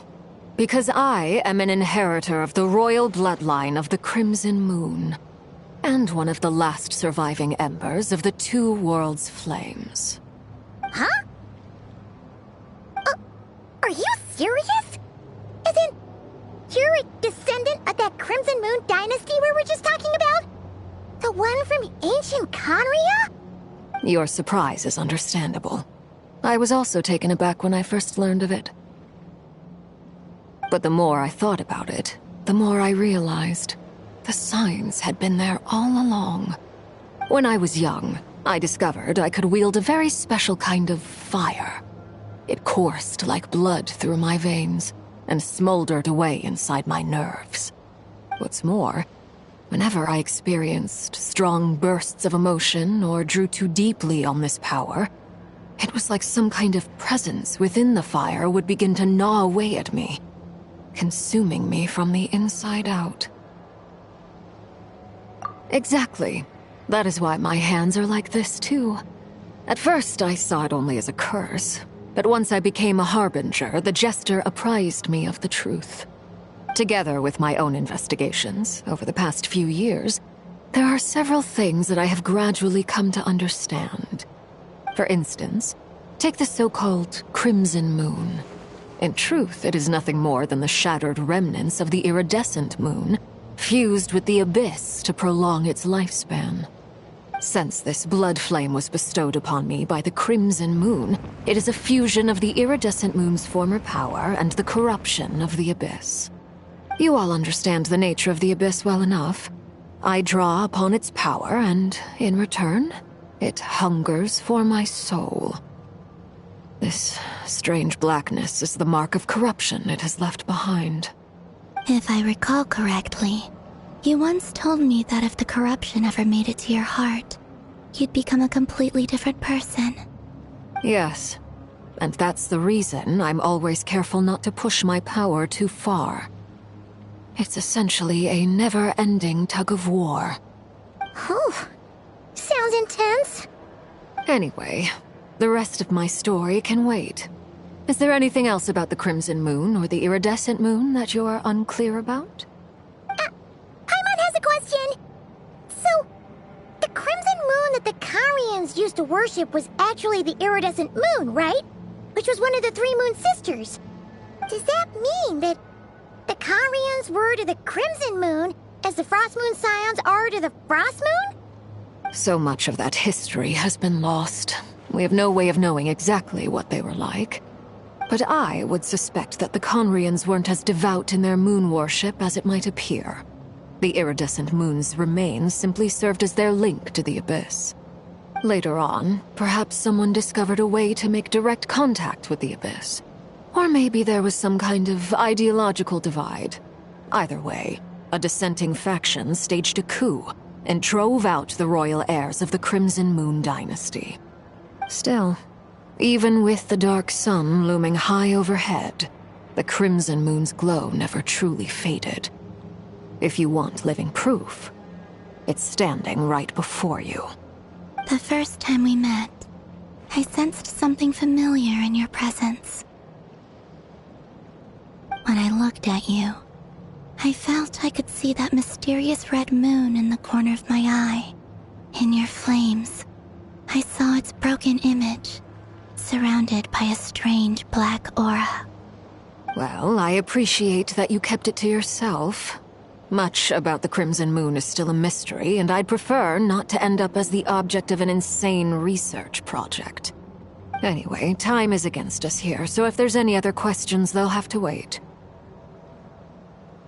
I just want to make sure I've got one thing straight. In her letter, Sandrone mentioned that since you are unable to contain the iridescent moon's marrow yourself, you intend to leave it in my custody. Correct? That's right. For now, it's the only way I can pay you back for your help. The iridescent moon is already part of who you are.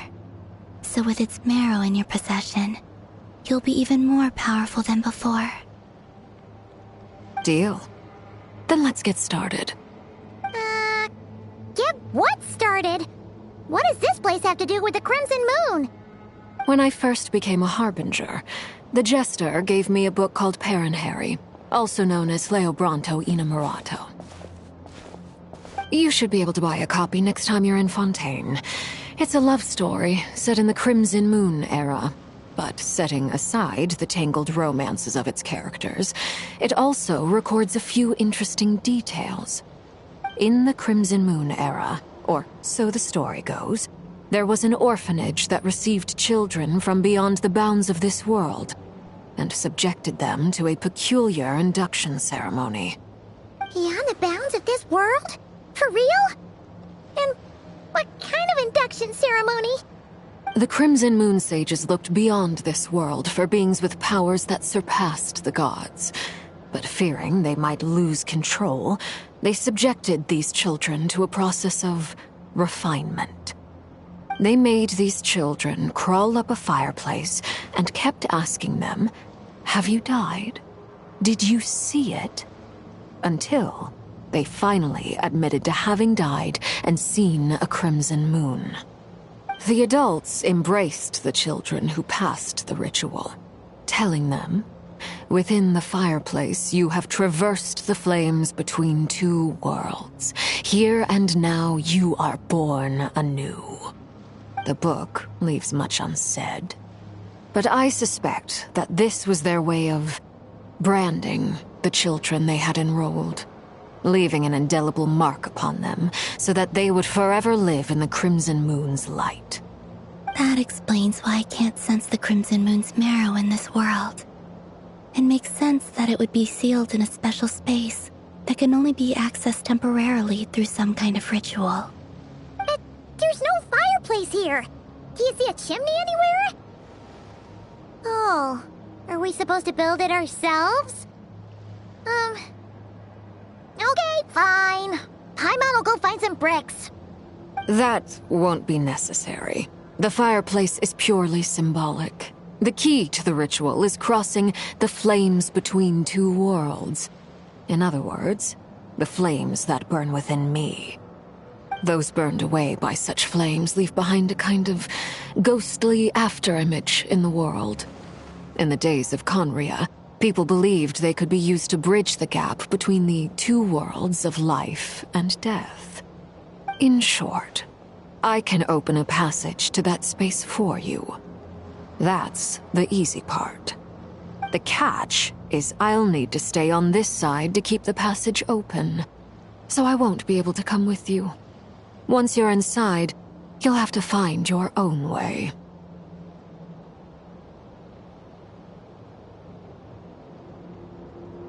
Very well. Then I'll open it up. Traveler, spare me a little more moonlight if you would. I may need it.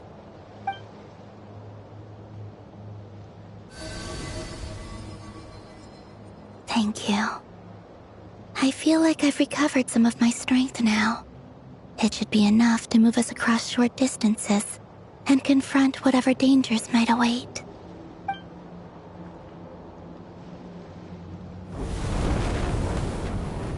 Mistress of the seven hues of ages past, great mother of the present, crimson-clad sovereign of the two realms, by fire severed, by fire renewed, I offer myself now and beseech your descent.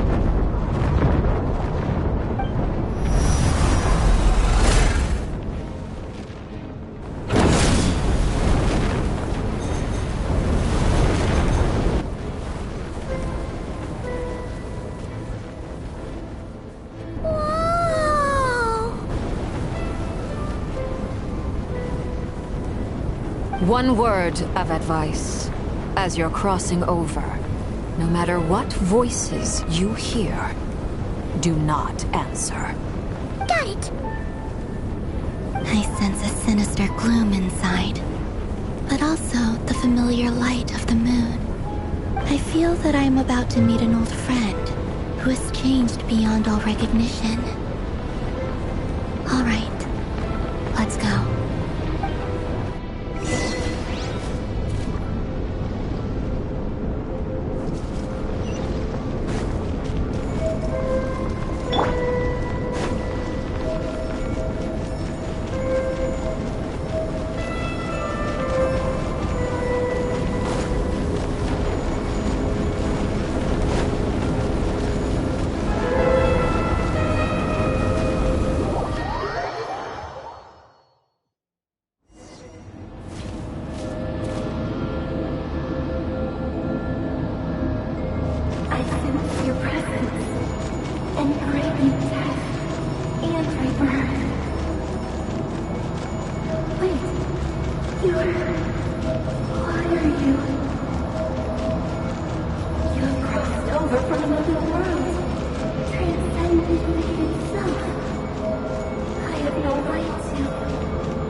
Is that the abyss? It's practically filled the entire place. What now? What a tragic sight. Fragments of your broken body, seized by the abyss and hung up aloft like mummified remains. Iridescent moon. Was this truly what you wished for? Careful! There's something spooky about this place. Feels like something is lurking in the fog. Haimon's right behind you. Whatever you do, don't run off without her.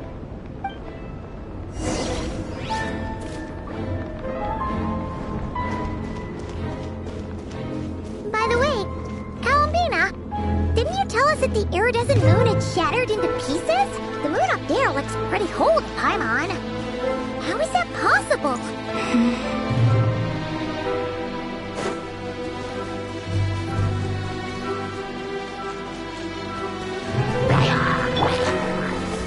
The range knows me. Accept it! Silence!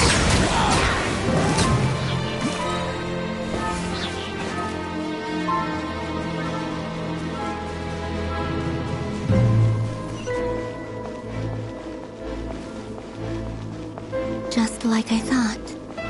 It was only a facade.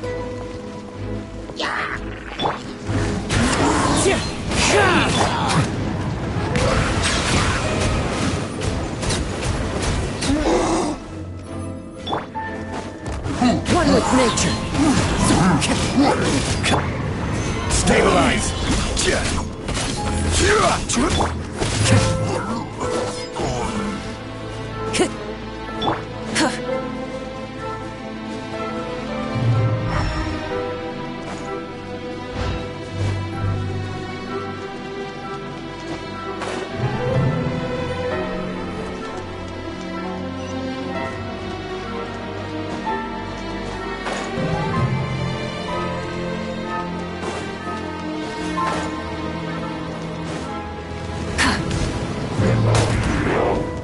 I will have order! Gather! Bow your heads. Be sanctified.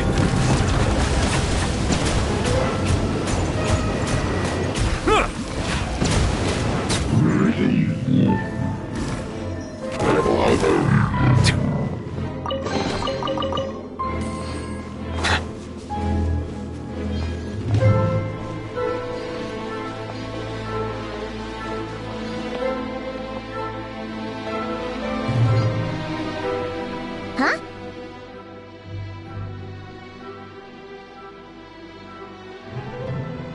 Huh? For real? That's way too high! There's no way we'll be able to reach it! No. I'm not sensing anything up there. It's coming from under the mountain. Let's see... Ah! There's some kind of weird shadow over the water! Wait, see that?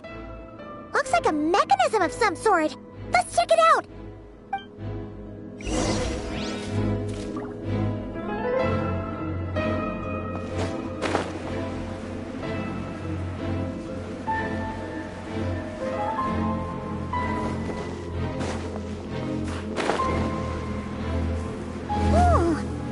Looks like a device from the time of Kalia. Maybe people once came here...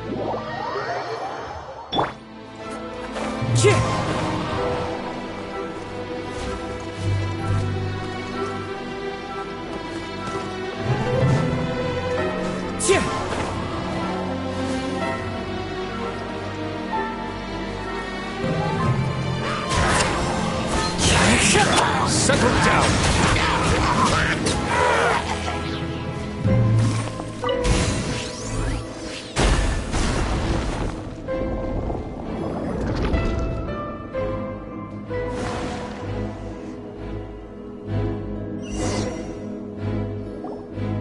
Hey, look at that!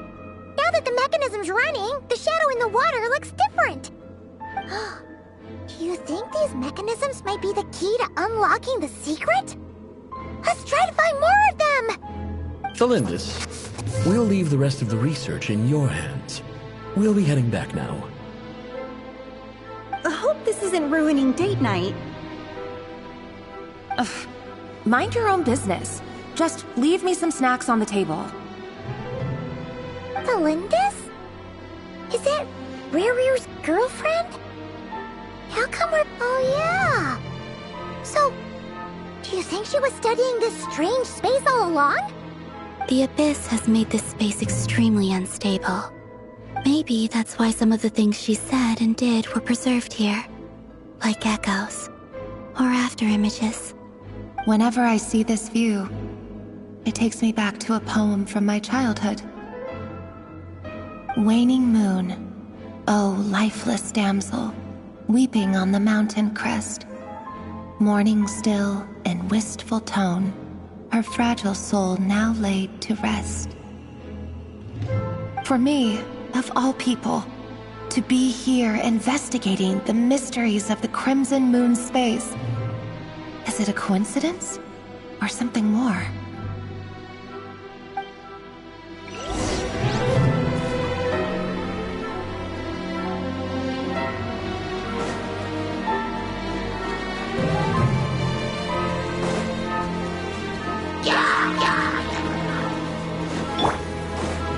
Into the wind! Bow your head!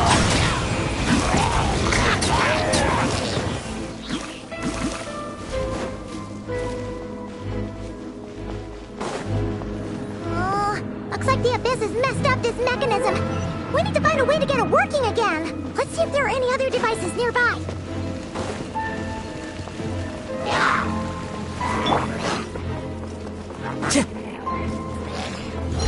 The wind knows me. Settle down!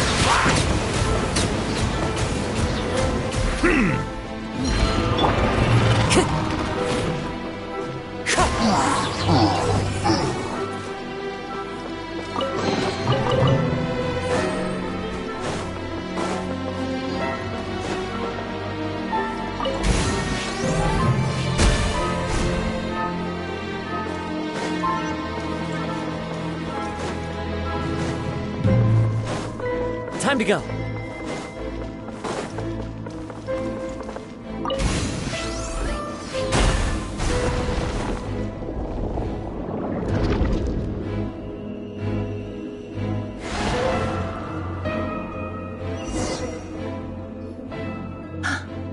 I see.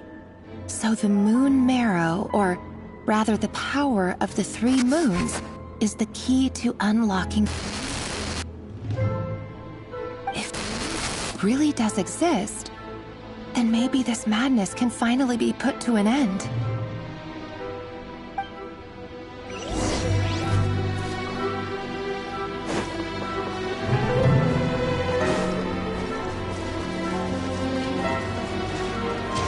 Follow the wind.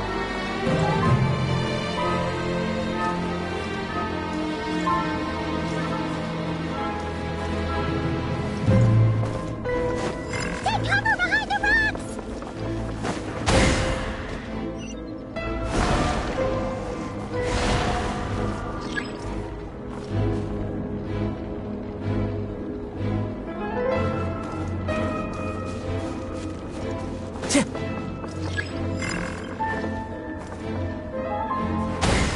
Time to go.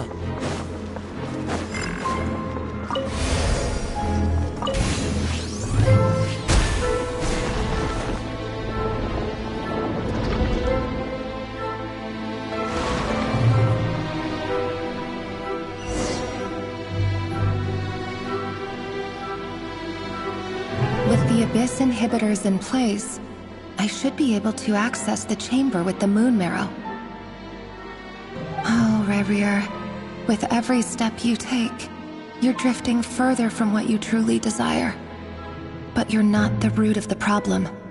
Ever since that outsider set foot in Conria, the Vinster King has sunken deeper into madness. If only I could get my hands on that outsider.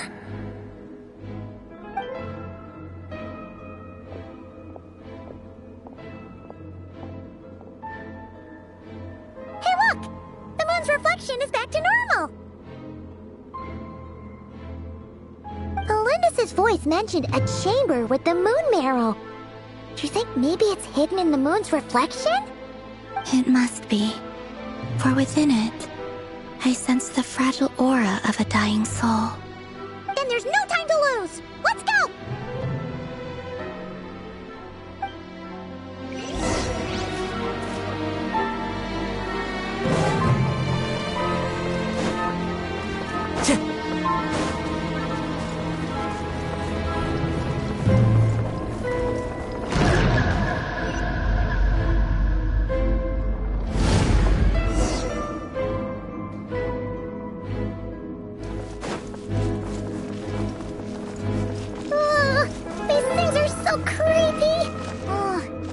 Looks like we'll have to destroy them if we want to get to the iridescent moon's Miro. Time to go.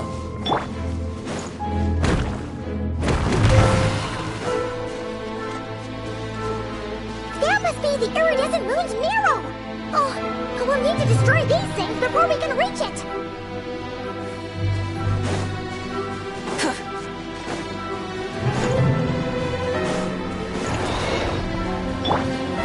This is order. Solidify. Silence. Let the mighty be humbled.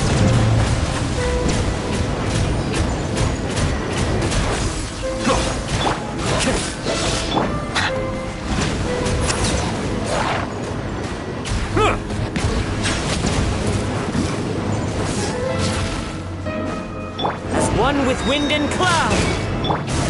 Stabilize! Settle down!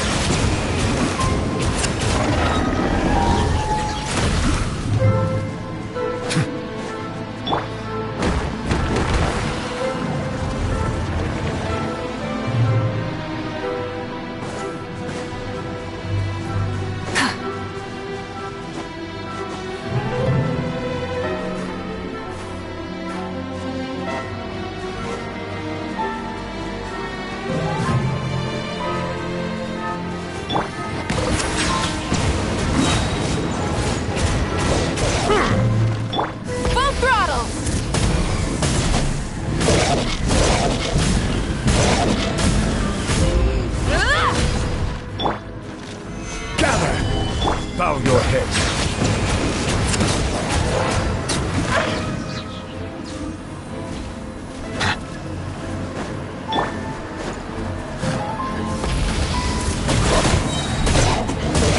Light up the blazing sun!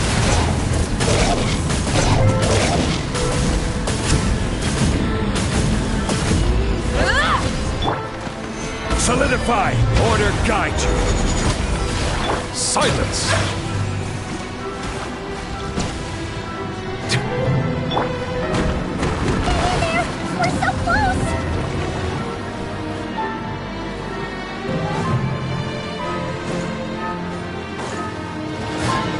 Be sanctified.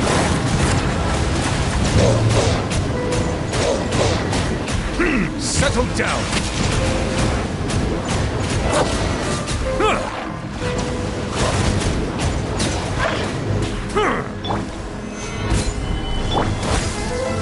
Try and stop me!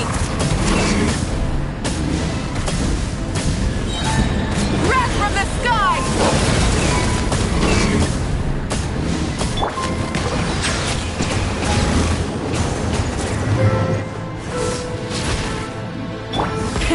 Rev the engines! Is this our fate? The tides beckon.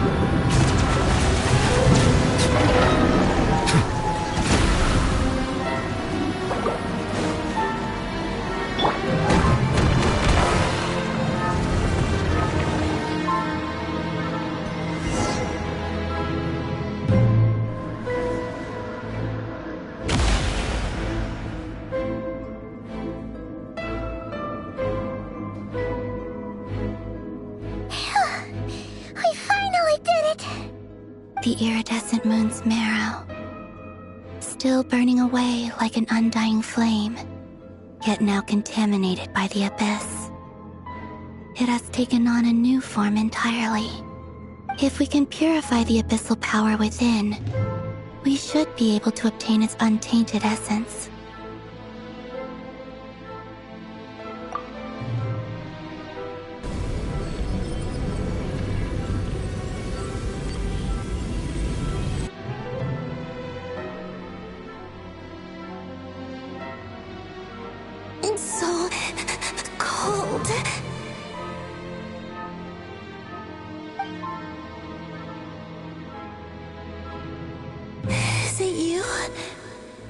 Are you here? Huh? Are you talking to us? At long last, I can see you once more. Our fates have crossed, and I am finally free. I'm sorry, I lied to you. Even knowing what was to come, I still couldn't let go of the fear in my heart as death drew near.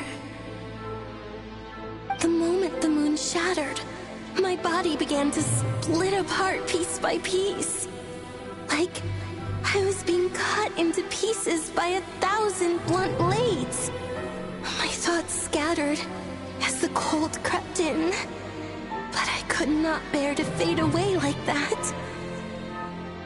Tell me, what was it that brought you to us all that time ago?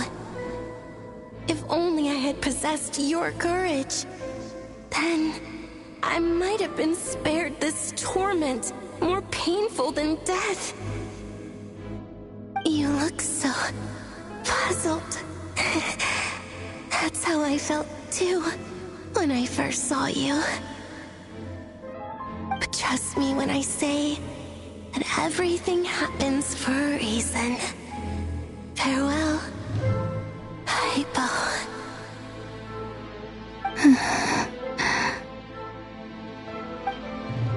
What was that all about? Was that the goddess of the iridescent moon?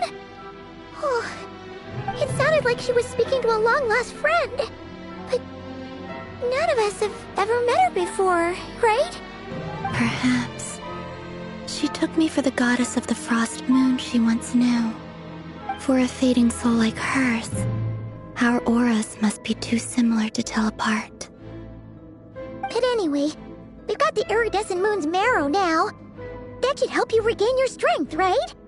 Alright, time to leave this place and meet back up with Arlecchino. Let's go!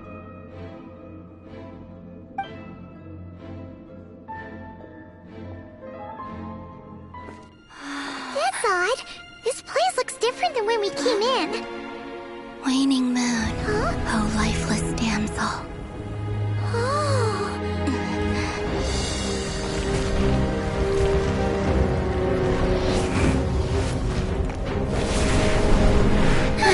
Hurry! The place is collapsing!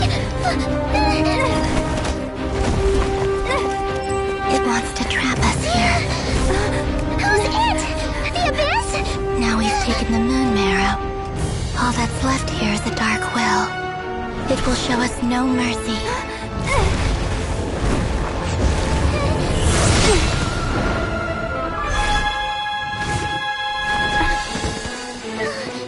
Give it back!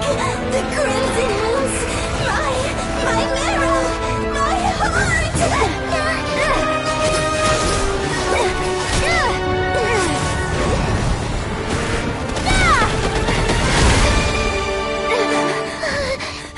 Finally! Huh? Oh no! The exit's blocked! They're back! Now what do we do? This is where you fall. Witness my rise. Hey, What are you waiting for?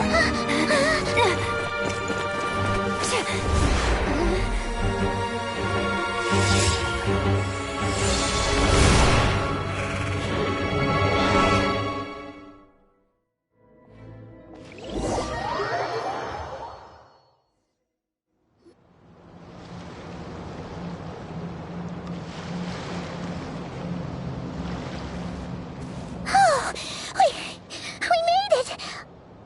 Was that you, Arlecchino? Did you save us?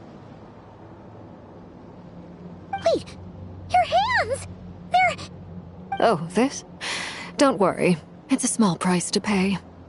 The Abyss wanted to trap you inside, and I defied its will by bringing you out.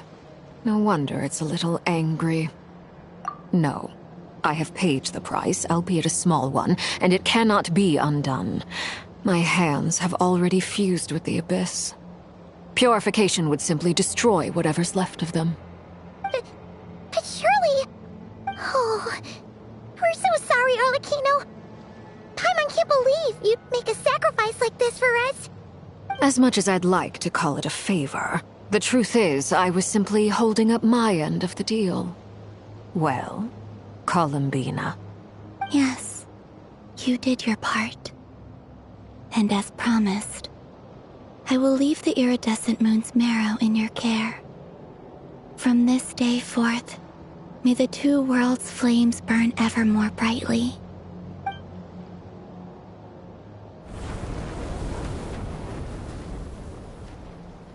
I'll take that as a blessing. Now, Columbina, give me your hand. Accept this moonlight I offer in return.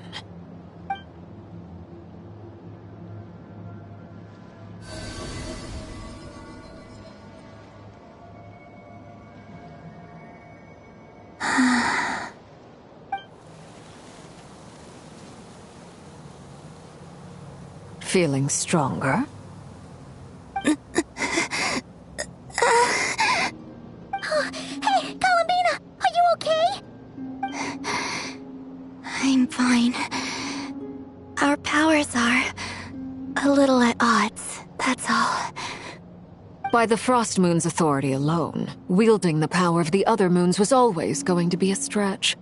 Still, I think it's fair to say that your strength has returned, at least to the level it was at as Third Harbinger. It's still not enough. There's no way I can hope to challenge Rayrear like this.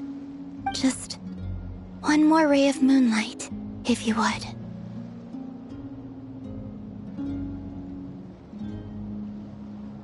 It's okay. I can take it.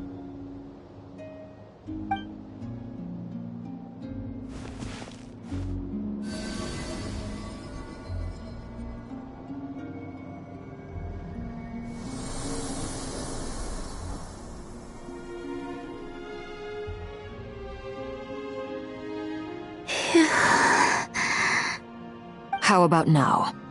Fighting fit? At the very least, I won't have to stay hidden like before. I want to see him gone from Nodcry. The Rayrear of Solnari and his wild hunt must be sent back where they belong. Well, it's good to have something to aim for. You certainly seem more alive now than you did earlier.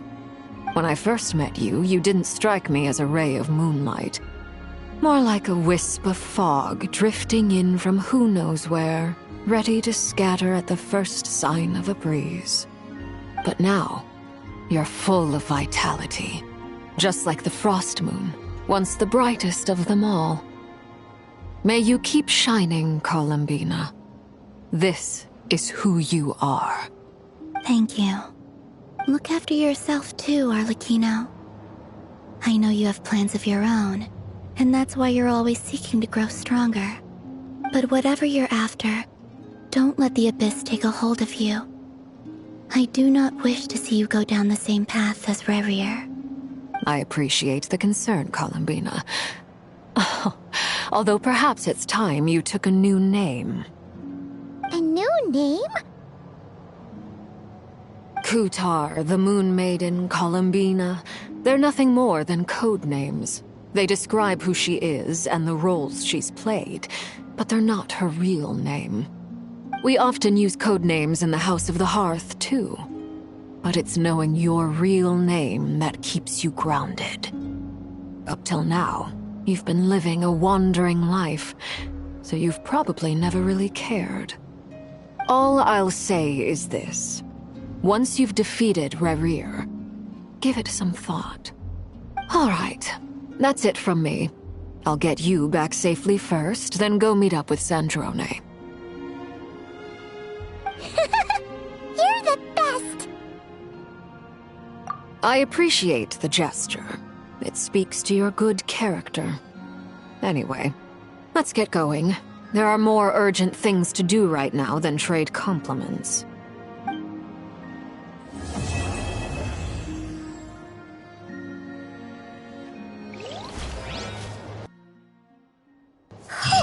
It was a close call, but we got the iridescent moon's marrow and restored Columbina's strength, and that's all that matters. In other words, Mission accomplished! Paimon wonders how everyone else is doing.